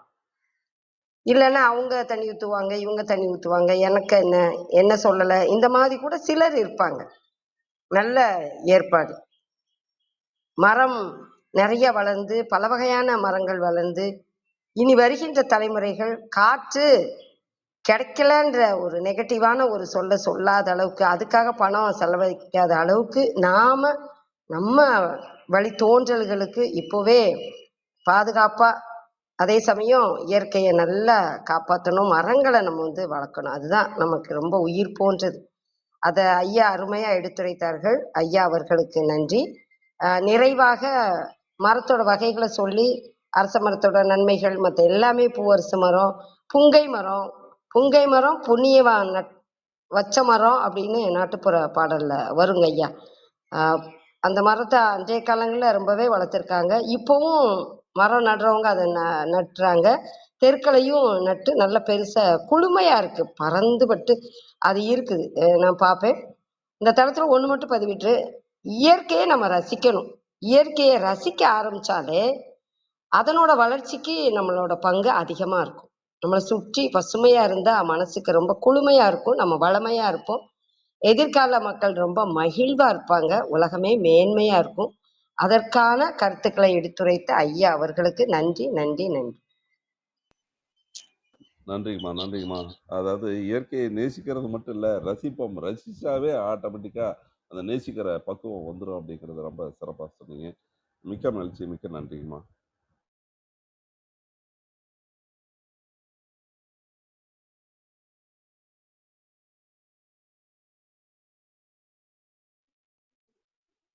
நன்றி.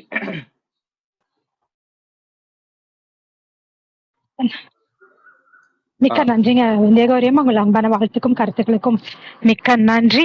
அருள் சேவியர் வணக்கம், நீங்க பேசலாம். வணக்கம், அனைவருக்கும் இனிய காலை வணக்கம். அன்பு சகோதரர் விஸ்வநாதன் சார், இன்னைக்கு அற்புதமான அந்த இயற்கையை நேசிப்போம் தலைப்புல அருமையா இருந்துச்சு. சூரியன் காலையில உதிக்குது, மறையுது, மழை வருது, வெயில் வருது, இரவு வருது, பகல் வருது. அந்த மாதிரி எல்லாமே அதாவது வாரத்துல இயற்கை அது பண்ணிக்கிட்டு தான் இருக்கு. யாரும் அதை தடைப்படுறதில்ல. மற்ற மனிதர்களாகிய நாம தான் வந்து அந்த இயற்கையை மாற்றுறதுக்கு முயற்சி பண்ணிட்டு இருக்கோம். ரொம்ப வருத்தத்துக்குரியது. அதுல நிலம், நீர், காற்று, ஆகாயம், நெருப்பு அப்படிங்கிற ஐம்பூதங்களை எல்லாம் சேர்ந்ததுதான் இயற்கை. அதுல குறிப்பிட்டு இன்னைக்கு நிலம் சுத்தமான காற்று நம்ம சுவாசிக்கணும் அப்படின்னா மரங்கள் நிறைய இருக்கணும். அந்த மரம் நடுதலை பத்தி அவ்வளவு முக்கியத்துவத்தை பத்தி அருமையா விஸ்வநாதன் சார் ரொம்ப அழகா சொன்னாரு. அதனுடைய அந்த கால்நடைகளுக்கு கொடுக்கின்ற அந்த பூச்சிக்கொல்லி மருந்து இயற்கையான உரம் இல்லாம கெமிக்கல் சார்ந்த அந்த உரங்களை அந்த பூச்சிக்கொல்லி மருந்து தெளிச்சு அதன் மூலமா விளைவித்த உணவு வகைகளை சாப்பிடும்போது தான் அந்த சாப்பிட்டு அது கொடுக்குற அந்த பாலில் சாப்பிட்டோம்னா அந்த மாதிரி கருத்தரிப்பு மையங்கள் அதிகமாகிட்டே வருது, மலட்டுத்தன்மை அதிகமாகுது, சென ஊசி அதை பத்தி நிறைய சொன்னாங்க. அந்த சிறப்பான ஒரு இதாக இருந்துச்சு. உங்களுக்கு இயற்கை மீது இவ்வளவு ஒரு நாட்டம் அப்படின்னு இருக்குது வந்து ரொம்ப வியப்பா இருக்கு. ஏன்னா நீங்க அழகா சொன்னீங்க, மரம் நடு விழாங்கிறத விட மரம் வளர்க்கும் விழா. மரம் நடுவோங்கிறத விட மரம் வளர்ப்போம், தண்ணி ஊற்றி அதை அன்னைக்கோட விட்டுட்டு போகாம அதுக்கப்புறம் அதை பராமரிச்சு அதை கடைசி வரைக்கும் அதை வளர்க்கணுங்கிற ஒரு நோக்கத்துல தான் ஒரு புரிதலையும் இருக்கீங்க. உங்களுக்கு இயற்கை எனக்கு ஒரு கேள்விங்க, இது கடைசியில கூட நீங்க சொல்லிக்கலாம், எல்லாரும் பேசி முடிச்சதுக்கு அப்புறம் கூட. இந்த இயற்கையின் மீது உங்களுடைய ஆர்வம் வந்து எப்படி தோன்றியது, அது ஒரு கேள்வி. ரெண்டாவது, உங்க பேருக்கு முன்னாடி அத்திப்பழம், ஏன் நிறைய பழங்கள் இருக்கு, கொய்யாப்பழம் இருக்கு, வாழைப்பழம் இருக்கு, நிறைய பழங்கள் இருக்கு.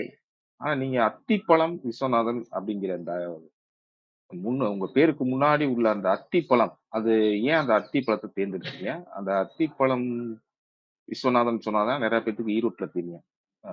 ரொட்டேரியன் விஸ்வநாதன் சொல்றதை விட அத்திப்பழம் விஸ்வநாதன் சொன்னாதான் ஈரோட்டில் எல்லாருக்கும் தெரியும். அந்த அத்திப்பழம் வந்து உங்களுக்கு ஒரு குறியீடா ஒரு அடையாளமா இருக்கிறதுக்கு காரணம் அது கடைசியா நீங்க முடியும் போது சொன்னா போதும். மிக்க மகிழ்ச்சி. இன்றைய இயற்கை வந்து நம்ம நிறைய கெடுத்துக்கிட்டு இருக்கோம். அதனுடைய விழிப்புணர்வு பதிவா அந்த இயற்கையை நம்ம காப்பாற்றணும், இயற்கையை நேசிக்கணும். இந்தியன் கௌரி என்ன சொன்ன மாதிரி இயற்கையை ரசிக்கணும். இயற்கையை ரசிச்சாலே இயற்கை நம்ம வந்து நாசம் பண்ண மாட்டோம். அதுதான் ஒரு முக்கியமானது. நம்ம இயற்கை நேசிப்போங்கிற இதுல அருமையான ஒரு பதிவு. வாழ்த்துக்கள் விஸ்வநாதன் சார். நன்றி. வாழ்த்துக்கள். நன்றி நன்றி அருள் சேவியர் சார். இந்த சரித்திரம் படைப்போம் தளத்தில் இந்த இத்தனை உறவுகளை வந்து எனக்கு அறிமுகப்படுத்திய அருள் சேவியர் அவர்களுக்கு வந்து எனது மனமார்ந்த நன்றியையும் வணக்கத்தையும் வாழ்த்துக்களையும் தெரிவித்துக் கொள்கிறேங்க. மிக்க மகிழ்ச்சிங்க.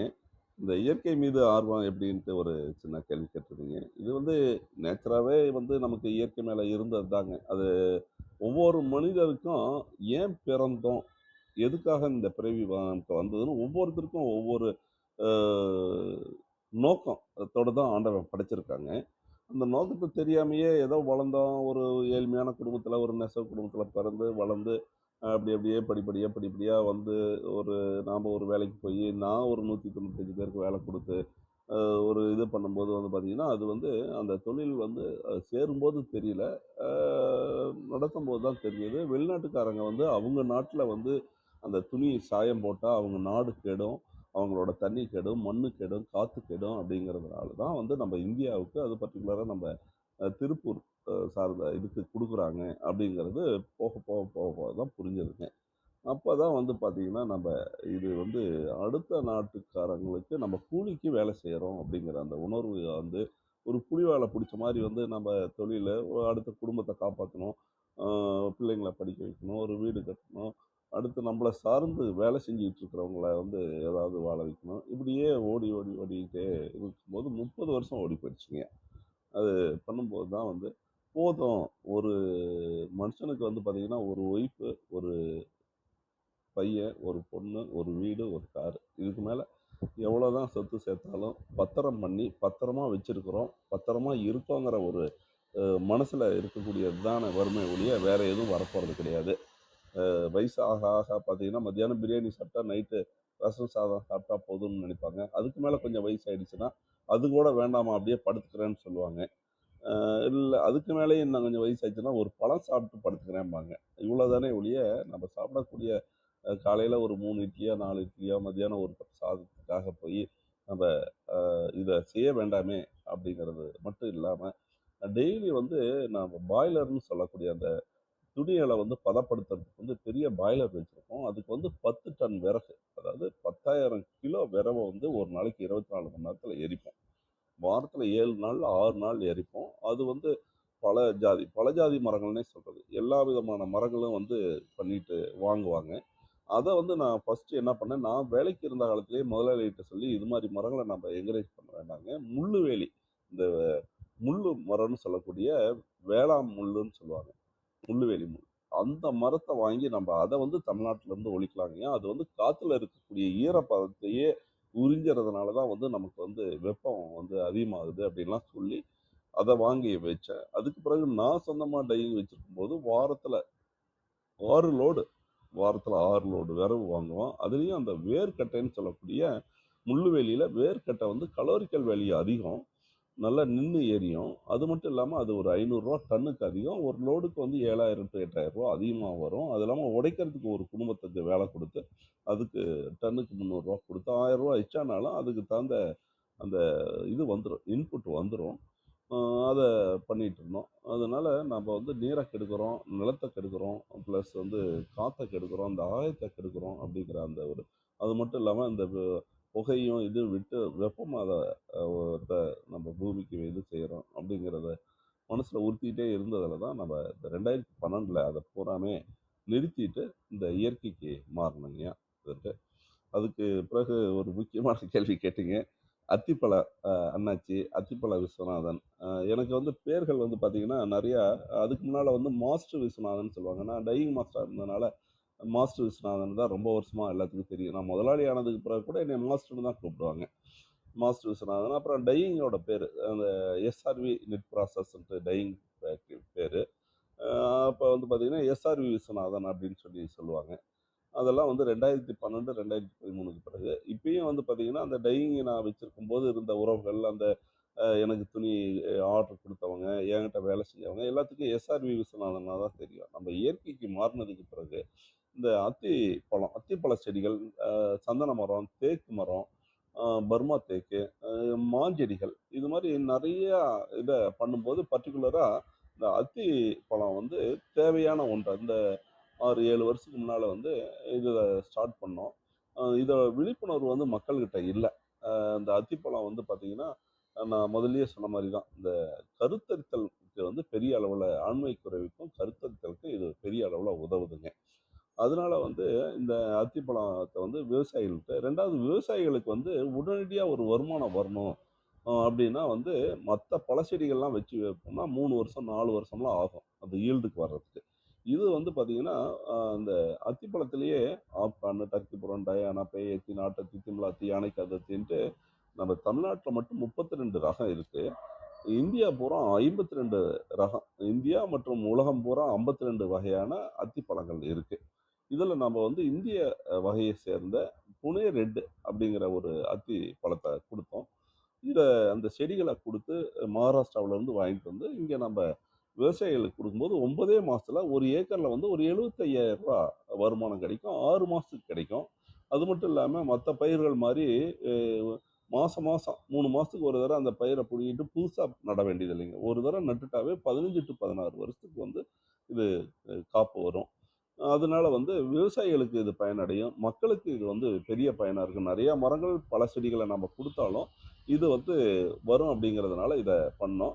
இதை எப்படி சொல்றது மக்கள்கிட்ட வந்து இதை அத்திப்பழம்னு சொன்னாவே நிறைய பேத்துக்கு தெரியாம இருக்கு. அப்ப இதை எப்படி கொண்டுட்டு போறதுன்ட்டு நான் அப்படியே யோசனை பண்ணிட்டு இருக்கும்போது ஒரு ட்ரைனிங்க்கு போயிருந்தேங்க. ஒரு ஒரு 2 நாளுக்கு ட்ரைனிங்க்கு ஒரு 25,000 ரூபாய் ஆகக்கூடிய ஒரு ட்ரைனிங்க்கு போகும்போது அந்த ட்ரெயினர் பாம்பே ட்ரெயினருங்க. அவங்க வந்து உங்களை பத்தி ஒரு ஃபர்ஸ்ட் ஃப்ளோர்ல இருந்து செகண்ட் ஃப்ளோருக்கு போறதுக்கு வந்து பாத்தீங்கன்னா 30 செகண்ட் ஆகுங்க. இந்த 30 செகண்ட்ல நீங்க உங்களோட விசிட்டிங் கார்டை கொடுத்து அவரை இம்ப்ரெஸ் பண்ணணும். அதுக்கு மேல அவர் பேச முடியாது. அவர் வேலையை பார்க்க போயிடுவாரு. ஆனா மறுபடியும் உங்களை வந்து கூப்பிடணும். அவர் கூப்பிட்டு பேசணும். அப்படின்னா அந்த 30 செகண்ட்ல நீங்க எப்படி அவரை இம்ப்ரெஸ் பண்ணுவீங்கன்னு சொல்லி கேட்கும்போது ஒவ்வொருத்தரும் ஒவ்வொன்று சொன்னாங்க. நான் வந்து அந்த தொழில் செய்கிறேங்க, நான் சிமெண்ட் தொழில் செய்கிறேங்க, நான் டைல்ஸ் வியாபாரம் பண்ணுறேங்க, நான் வந்து இது கேட்டர்ஸ் சமையல் பண்ணுறேங்க, இப்படிலாம் வந்து ஒவ்வொருத்தரும் இது இப்படி சொல்லுவேன், அதை வச்சு கார்டை கொடுப்பேன், மறுபடியும் கூப்பிடுவாங்கன்னு சொல்லும்போது அவர் அந்த ட்ரெயினருக்கு சுத்தமாக வந்து ஒரு இது வரல. அப்போ நீங்கள் என்ன சொல்லுவீங்கும் போது நான் சொன்னேன், என் கார்டை கொடுப்பேங்க, இனிய அத்திப்பழ காலை வணக்கங்கள் அப்படின்னு சொல்லுவேன் அப்படின்னு சொல்லும்போது, அது என்ன அத்திப்பழ வணக்கம் அப்படின்னு சொல்லுங்க அப்படின்னு சொல்லும்போது அதை நான் சொன்னேங்க. இது மாதிரி நம்ம சொல்லும்போது எல்லாரும் வணக்கம் சொல்லுவாங்க, இனிய காலை வணக்கம் சொல்லுவாங்க. அது என்னப்பா அத்திப்பழ காலை வணக்கம்னு இருந்தாலும் சொல்றான் அப்படின்னு சொல்லிட்டு அவங்க மறுபடியும் கூப்பிடுவாங்க அப்படின்னு சொல்லும்போது அதை ஒத்துக்கிட்டாருங்க. உள்ளபடியே பரவாயில்ல அப்படின்ட்டு. அப்ப அவங்க மறுபடியும் கூப்பிடும்போது இந்த அத்திப்பழத்துல வந்து இத்தனை ரகம் இருக்கு, இது இவ்வளோ வருமானத்தை தரக்கூடியது, மக்களுக்கு வந்து இது வந்து பயன்படும். குழந்தை பேர் இப்போ நம்ம நாட்டுக்கு வந்து பெரிய ஒரு நெருக்கடி வரப்போகுது. ஒரு குழந்தை பேர் கருத்தரித்தல் மையத்துக்கு போனால் 8 லட்சம் to 9 லட்சம் ரூபா செலவாகக்கூடிய அந்த இதை தவிர்க்கணும் அப்படின்னா இந்த அத்திப்பழத்தை வைக்கலாம். அது இல்லாமல் விவசாயிகள் வந்து விவசாயம் செஞ்சாவே வந்து தலைக்கே துண்டு இல்லை, ஒரு இடுப்பு கட்டுறதுக்கு கூட துண்டு இல்லைன்னு சொல்லக்கூடிய நிலைமை இல்லாமல் மாதம் ஒரு 75,000 ரூபா ரொம்ப ஈஸியாக கிடைக்குது, தண்ணி குறைவாக யூஸ் ஆகுது அப்படிங்கிறதெல்லாம் எடுத்து சொல்லலான்ட்டு இதை பற்றி பேசினாவே ஒரு அரை மணி நேரம் பேச முடியுங்க. பட் இதே நான் கொஞ்சம் அதிகமாக நான் டைம் எடுத்துக்கிட்டேன், நம்ம மற்றவங்களும் இதாக இருக்காங்கிறதுனால. அதனால வந்து இனிய அத்திப்பழ காலை வணக்கங்கள் அப்படின்னு சொல்லும்போது புதுசாக சொல்கிறாரே அப்படின்னு சொல்லிட்டு எல்லாருமே ஆரம்பத்தில் வந்து கேலியாக கூட சொன்னாங்க. எங்கள் வீட்லேயே இப்போ நான் சிட் அவுட்டில் உட்காந்து தான் இப்போ பேசிகிட்டு இருக்கேன், எந்த டிஸ்டர்ப் இல்லாமல் வந்து பேசிகிட்டு இருக்கோம் வீட்டில். அப்பா கூட எங்கள் வீட்டில் சொல்லுவாங்க, அப்பா கம்முனே இருக்க மாட்டாரா, அப்பாரா என்ன வணக்கம்னு சொல்லலாம், இனிய வணக்கம்னு சொல்லலாம், அது என்ன அத்திப்பழ வணக்கம்னு சொல்லிட்டு இருக்காரு, மற்றவங்களாம் என்ன நினைப்பாங்க அப்படின்னு சொல்லுவாங்க. அதே மாதிரி தான் நான் பிஸ்னஸ் போகிறோம், எங்கள் ரோட்ரி இதில் எல்லாம் போய் அதை சொல்லும்போது பார்த்தீங்கன்னா ஆரம்பத்தில் கேலியாக கூட 2 வருஷத்துக்கு சிரித்தாங்க.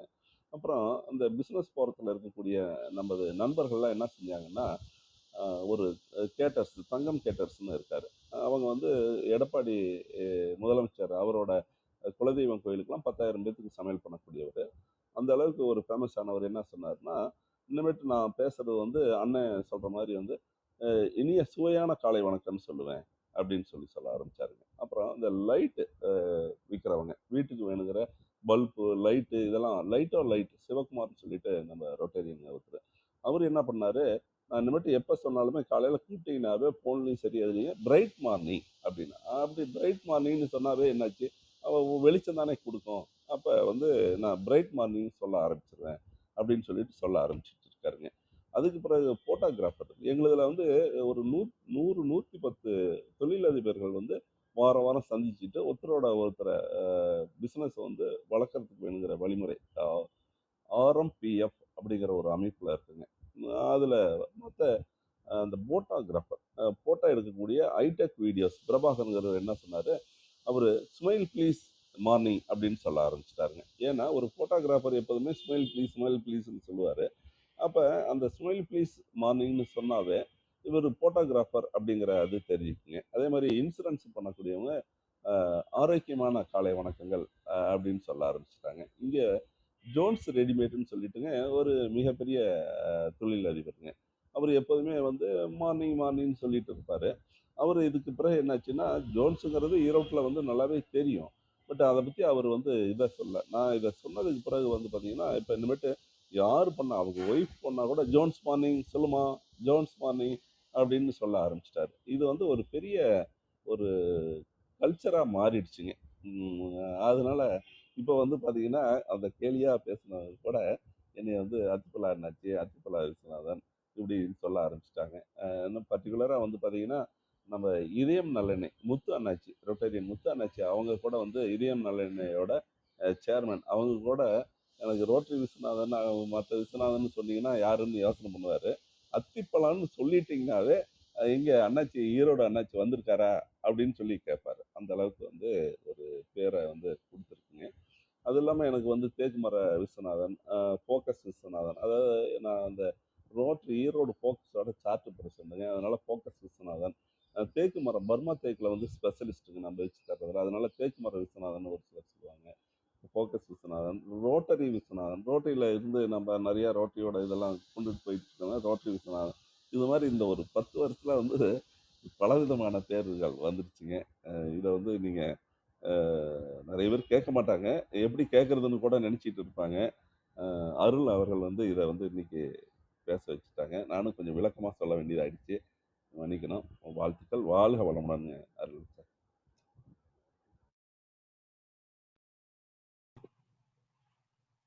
மிக்க நன்றிங்க ஐயா.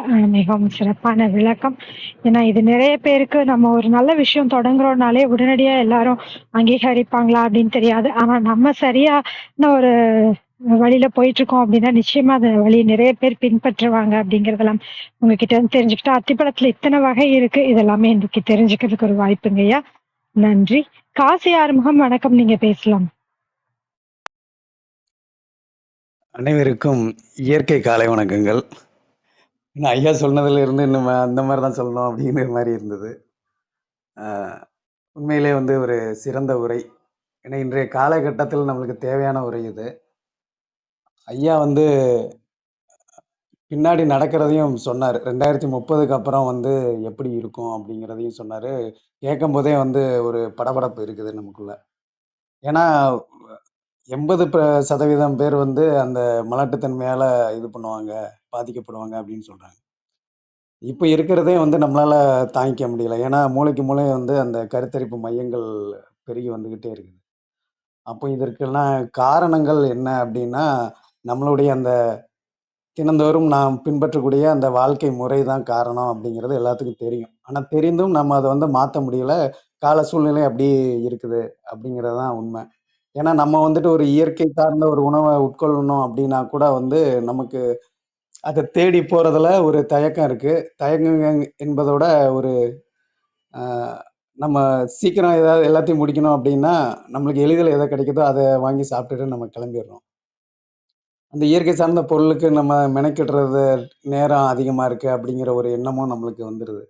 அதனால அத நோக்கி போகாம, எளிதில கிடைக்கக்கூடிய ஒன்று அப்படின்னு நம்ம வந்துட்டு நம்மளுடைய உடல்நிலை எல்லாத்தையுமே மாத்திர்றோம்.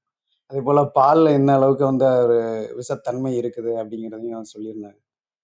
ஏன்னா, மாடுகள் எல்லாமே வந்து பார்த்தீங்கன்னா, இப்போ முன்னாடியாவது வந்து காடு இருந்தது. காடுல அது புல்ல மேய்ஞ்சுட்டு வந்து நம்மளுக்கு பால் தரும்போது, அது உண்மையிலே ஆரோக்கியமா இருந்துச்சு. ஆனா, இப்போ மாடுகளுக்கோட தீவனங்கள், அது வெளியில சாப்பிடுற உணவு எல்லாமே வந்து பார்த்தீங்கன்னா, அதுல ஒரு பிளாஸ்டிக் தன்மை உள்ள போயிருது.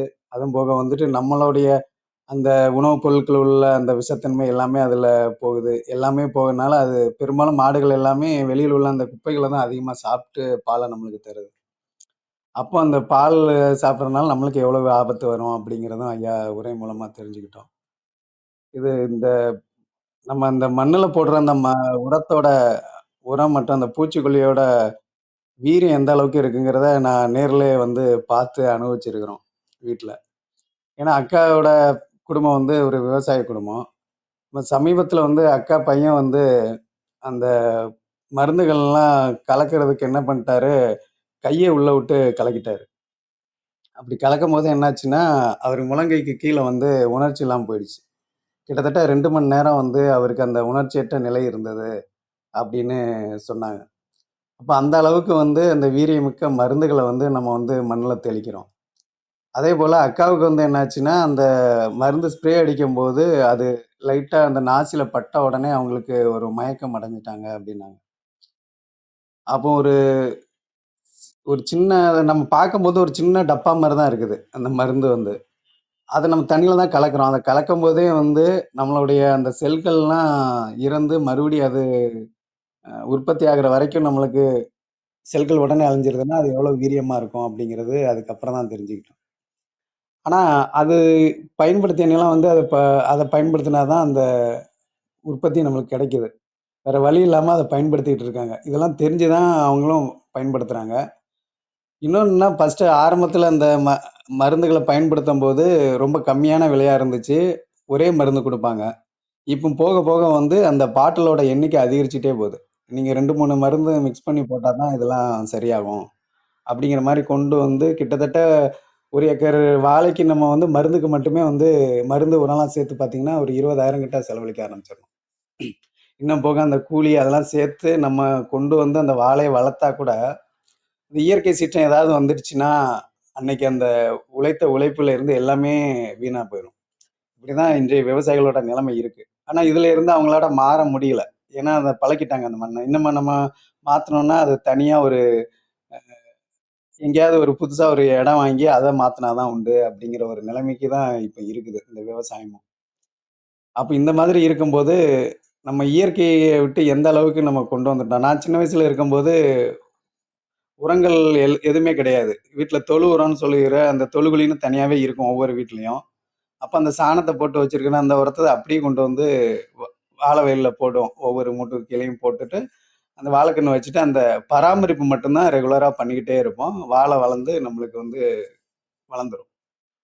ஆனா, இப்போ அந்த மாரியான சூழ்நிலை இல்லாத நிலையில, இந்த அளவுக்கு இயற்கை மீறி நம்ம விவசாயம்லாம் பண்ணிட்டு இருக்கிறோம். அப்ப இத மாத்தணும்னா, உண்மையிலேயே வந்து மறுபடியும் அந்த இதுக்கு திரும்பணும். ஆனா, அதுக்கு ஏத்த மாதிரி மண் வளத்தையும் நம்ம கெடுத்து வச்சுட்டோம். இப்படி மண்ணு மட்டுமா கெடுதுன்னா, காற்று எல்லாமே வந்து கெடுது.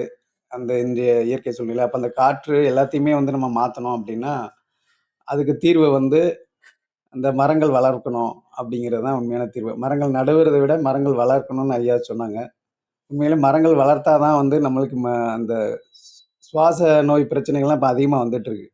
அப்ப அந்த தூய்மையான காற்றுக்கான ஒரு தடை வந்து இருக்குது அப்படிங்கிறது தான் அதனோட அறிகுறி. அப்ப அந்த தூய்மையான காற்று கிடைக்கணும்னா, எங்க பார்த்தாலும் நம்ம மரம் வளர்க்கணும் அப்படிங்கிறது.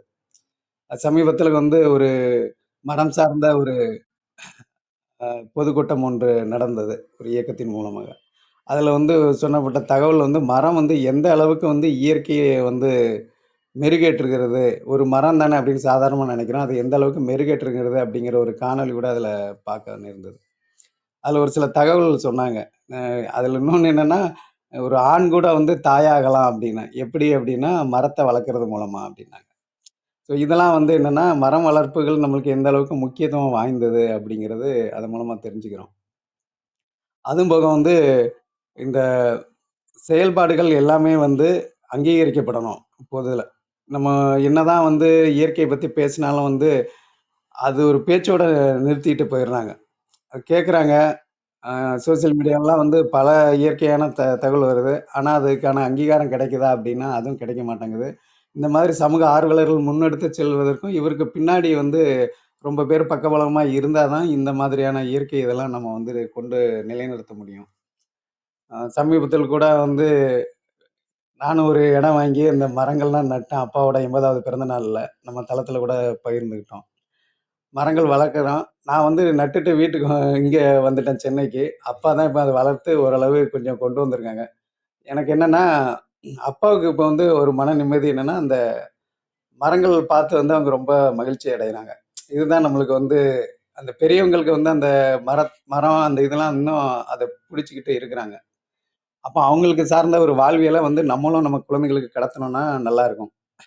அதுவும் போக வந்து இன்னைக்கு அவங்க இன்னும் பல இத எனக்கு எடுத்துட்டு வந்து நடு அப்படின்னு சொல்றாங்க. எனக்கு அங்க போகக்கூடிய சூழ்நிலை இப்ப இல்லாத காரணமா இருக்கு. இன்னும் கூடிய விரைவில வந்துட்டு அந்த நிலத்தையும் நான் பண்படுத்தி, ஒரு இயற்கை சார்ந்த ஒரு இடமா அத மாத்தணும் அப்படிங்கிறது தான் என்னுடைய அடுத்த கட்ட நடவடிக்கையா இருக்கும். ஐயாவோட அந்த ஒத்துழைப்பு எனக்கு தேவைப்படும். நான் ஐயாவ வந்து அதுக்கான ஒரு வழிகாட்டுதல் இருந்துச்சுன்னா ஐயாவ நான் கேட்டுக்கிறேன்.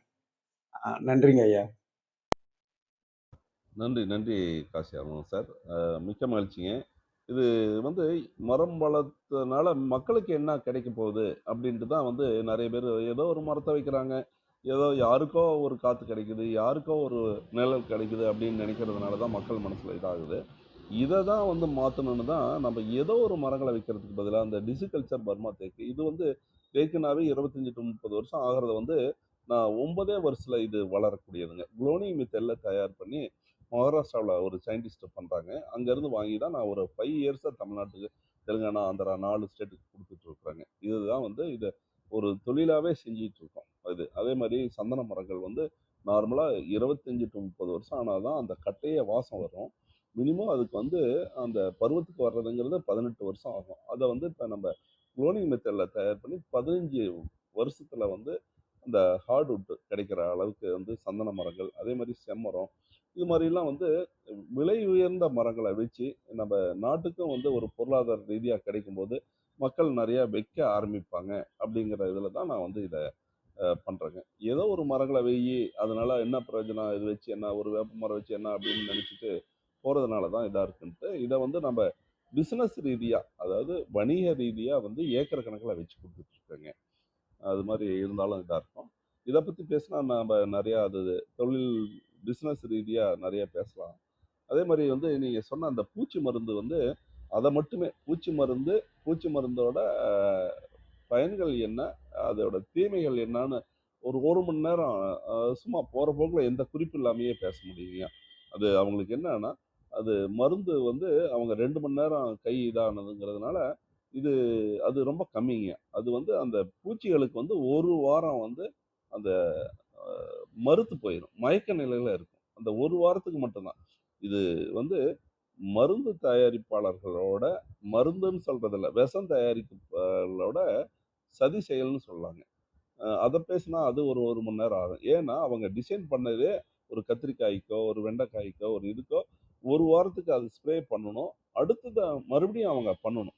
ஏன் அப்படின்னா அந்த பூச்சிகளை தான் கொல்லும். அது அந்த பூச்சிகள் விட்ட முட்டை வந்து இலைக்கடியில் இருக்கிறது மறுபடியும் 1 வாரத்துக்கு பிறகு வரும். ஒரு சில பூச்சிகள் வந்து 15 நாளைக்கு பிறகு அது முட்டை வெளியில் வரும். ஒரு சில இது 21 நாளில் வரும். அதுக்காக தான் இந்த பூச்சி மருந்தை ரெகுலராக அடிச்சுக்கிட்டே இருக்கணும், இவங்க வாங்கிக்கிட்டே இருக்கணும் அப்படிங்கிற அந்த சதி செயலில் தான் வந்து அவங்க டிசைன் பண்ணுறதே அப்படி தான் பண்ணுறாங்க.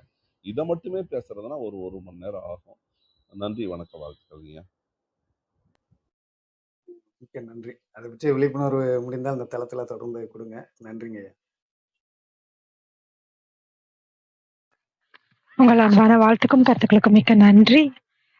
உரம் அப்படிங்கிறது எந்த அளவுக்கு ஒரு பாதிப்பை தொடும்போதே நமக்கு கொடுக்குது அப்படின்னா, அதை நம்ம தொடர்ந்து அது உணவின் மூலமாக நமக்கு தெரியாம சாப்பிடும்போது அது எவ்வளவு பாதிப்புகள் வரும் அப்படிங்கிறது அவங்க நேரடி அனுபவங்கள் கேட்கும்போதே கொஞ்சம் ஒரு பதட்டமா தான் இருந்தது. அதே மாதிரி ஐயா சொன்னதும் அத உரம் தயாரிக்கும் போதே அதை அப்படிதான் தயாரிக்கிறாங்க, அடிக்கடி உபயோகப்படுத்துற மாதிரி அப்படிங்கிறதெல்லாம் சொன்னாரு. நிச்சயமா இன்னொரு சந்தர்ப்பத்துல உரங்கள் பத்தி மட்டுமே நம்ம இன்னொரு நிகழ்வு கொடுத்தாலும் நல்லா இருக்கும் ஐயா. நன்றி. வேற யாருக்காவது கருத்துக்கள் இருந்தால் பகிரலாம். அம்மா நேரத்து ஒரு ஐயா ஒரு சின்ன கேள்வி கேளுங்க அம்மா. ஐயா இப்ப இந்த ஐயா பிளாஸ்டிக் கழிவுகள் நெகிழியை பத்தி பேசுனீங்க.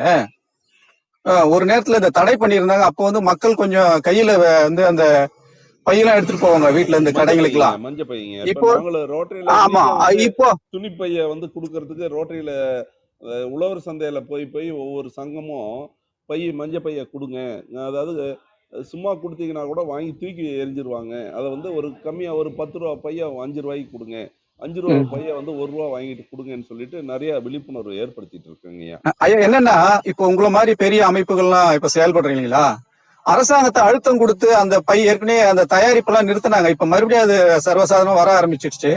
அதை வந்து அரசாங்கத்துக்கு அழுத்தம் கொடுத்து அந்த பிளாஸ்டிக் தயார் பண்ற விஷயங்கள்ல ஏதோ கொஞ்சமாவது கட்டுப்படுறதுக்கு வாய்ப்பு இருந்தா அதை பண்ணணும். அதே மாதிரி வீட்டுல எங்க வீட்டுல ஒரு இது வச்சிருக்கோம். அந்த மரம் வந்து ஒரு 10 மரம் வச்சிருக்கேன். எல்லாம் வந்து மாமரம், கொய்யா மரம், அது மாதிரியான பழ வகைகள் மரம் எல்லாம் வச்சிருக்கோம். அதுல வந்து இந்த பாதாம் மரம் வந்து வளர்ந்து பெருசா வளர்ந்து ரொம்ப படர்ந்து இருக்குது. எங்க வீட்டுக்காரம்மா அந்த கிளையெல்லாம் வெட்ட சொல்றாங்க. நான் தான் அதெல்லாம் வேணாம் அப்படின்ற மாதிரி. அதுக்கு ஒரு ஆலோசனை சொல்லுங்களேன். அந்த பாதாம் மரம் வெட்டலாமா? ஐயா வாங்க, நீங்கள் அப்புறம் மறுபடியும் ஒரு 11 மணிக்கு மேலே இதில் வாங்க, லைனில் வாங்க, அதை பற்றி ஆ, ஆ, பேசலாம். என்ன தளத்தில் என்ன எல்லாம் வீட்டுக்கு போகணும், சமையல் பண்ணணும், அடுத்தடுத்து இதில் இருப்பாங்க. அதனால் நம்ம சரிங்க. இதை தனியாக ஃப்ரீயாகவே பேசலாங்க ஐயா. இது சரி, மகிழ்ச்சி. நிறையா பேசலாங்க. இது இதே மாதிரி இந்த பூச்சி மேலாண்மை, உர மேலாண்மை, இதெல்லாம் வந்து நம்ம நிறையா ஒவ்வொரு இதுலேயும் பேசலாம். நிச்சயமாக நீங்கள் எனக்கு மறுபடியும் ஒரு 11 மணிக்கு மேலே காண்டாக்ட் பண்ணுங்க, நம்ம பேசலாம். என்னோட மகிழ்ச்சி, செல் நம்பர் இதில் கொடுத்துருக்கேங்கய்யா, மகிழ்ச்சி. குரூப்லேயுமே நன்றிங்க. இருக்கு. நம்ம நன்றி, நன்றி, பேசலாங்க, நிச்சயமா நன்றி, பேசலாம். நன்றி, நன்றிங்க, நன்றி, நன்றி. நன்றி. நன்றிங்க ஐயா. வேறு யாருக்காவது கருத்துக்கள் இருந்தால் பகிரலாம். நன்றி அனைவருக்கும். ஐயா, உங்கள் ஏற்புரைக்கான நேரம். உங்க நிறைவு கருத்துக்கள் நீங்க பகிர்ந்துக்கோங்க. நன்றிங்கம்மா, நன்றிங்கம்மா. மிக்க மகிழ்ச்சி, மிக்க நன்றி. இந்த சரித்திரம் படைப்போம் தளத்தில் வந்து நம்ம ஒரு 20 பேர் இருந்தாலுமே அது ஒரு நல்ல உள்ளங்களா இந்த கருத்துக்களை வந்து எப்போதுமே மனசில் ஆணித்தரமாக வந்து படும். அதே மாதிரி பிளாஸ்டிக்கை பற்றி ஐயா கேட்டிருந்தாங்க.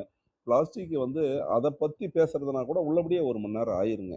ஏன் அப்படின்னா, இந்த பிளாஸ்டிக்கில் வந்து கவர்மெண்ட்டை நம்ம தடை சொல்லிட்டு இருக்கோம், அடுத்தவங்களை நம்ம குறை சொல்லிகிட்டே இருக்கோம். இதை பற்றி ஒரு ஸ்கூலில் வந்து ஒரு பெரிய பேச்சாளருங்க, பெரிய பேச்சாளர் பேசிகிட்டு இருக்கும்போது ஒரு ஸ்கூலு, ஒரு கிராமப்புற ஸ்கூலுங்க, அதில் வந்து பேரண்ட்ஸையும் வர சொல்லியிருந்தாங்க. அதில் ஒரு அம்மா வந்து கொஞ்சம் அதிகமாக பேசக்கூடிய அம்மா, சும்மா பார்வையாளராக வந்தது தான், அந்த ஸ்கூலில் படிக்கக்கூடிய பையனோட அம்மா. அவங்க கேட்டாங்க, ஐயா நீங்கள் இந்த பிள்ளைங்களை வந்து புகழ போடாதீங்க, இது குடிக்காதீங்க, டாஸ்மார்க்கெலாம் போகாதீங்கலாம் சொல்லிட்டு இருக்கீங்களே, இந்த டாஸ்மார்க் மூட சொல்லி நீங்களாம் பெரிய ஆள் தானே நீங்களாம், நீங்கள் போய் டாஸ்மார்க்கை மூடுன்னு சொல்லிலாம் சொல்ல மாட்டீங்களா, ஏன் இங்கே வந்து பேசிகிட்டு இருக்கிறீங்க அப்படின்னு சொல்லி ஒரு கோவமாக அந்த அம்மா கேட்டாங்க மேடையில். இவர் பெரிய பேச்சாளருங்க, அவருக்கு அப்படியே ஒரு நிமிஷம் திக்குன்னு ஆயிடுச்சுங்க. என்னடா இது என்ன சொல்கிறது அப்படின்னு சொல்லிட்டு அப்படியே ஒரு நிமிஷம் யோசனை பண்ணும்போது டக்குன்னு நான் அந்த பார்வையாளர் வரிசையில் தான் உட்காந்துருந்தேன். நான் உடனே மைக் கொடுங்க, ஒரு நிமிஷம் நான் பேசலாமா அப்படின்னு சொல்லி அவர்கிட்ட பர்மிஷன் வாங்கிட்டு கேட்டேங்க. அம்மா நீங்கள் என்ன பண்ணுறீங்கன்னா, நாங்கள் விவசாயம் தான். என்ன விவசாயத்தில் என்ன பண்ணுறீங்கன்னா, ஆடு மாடு வளர்க்குறோம், மாடு வச்சுருக்கோம், ஆடு வச்சுருக்கோம், அதே மாதிரி வந்து நாங்கள் வந்து நெல் பயிரெலாம் போட்டிருக்கோம் அப்படின்னு சொல்லி சொன்னாங்க. அப்புறம் அந்த அம்மாட்ட கேட்டேன், அப்பயே அந்த மேடையிலேயே கேட்டேங்க. அதாவது நீங்கள் ஆடு மாடு இதுக்கு மேய்ச்சலுக்கு கூட்டிகிட்டு போகும்போது எந்த மாடாவது அந்த கண்ணுக்குட்டிக்கிட்ட இதை விஷ செடியெல்லாம் நிறையா இருக்குங்கன்னு, இந்த விஷ செடியெல்லாம் சாப்பிட்றாதீங்க, வாந்தி வந்துடும், உடம்பு கெட்டு போயிடும், வயிறு உப்புசமாயிரும் அப்படின்னு சொல்லி எந்த மாடாவது எந்த ஆடாவது அந்த கண்ணுக்குட்டிகிட்ட சொல்லி கூட்டிகிட்டு போகுதாமா அப்படின்னு சொல்லி கேட்டாங்க.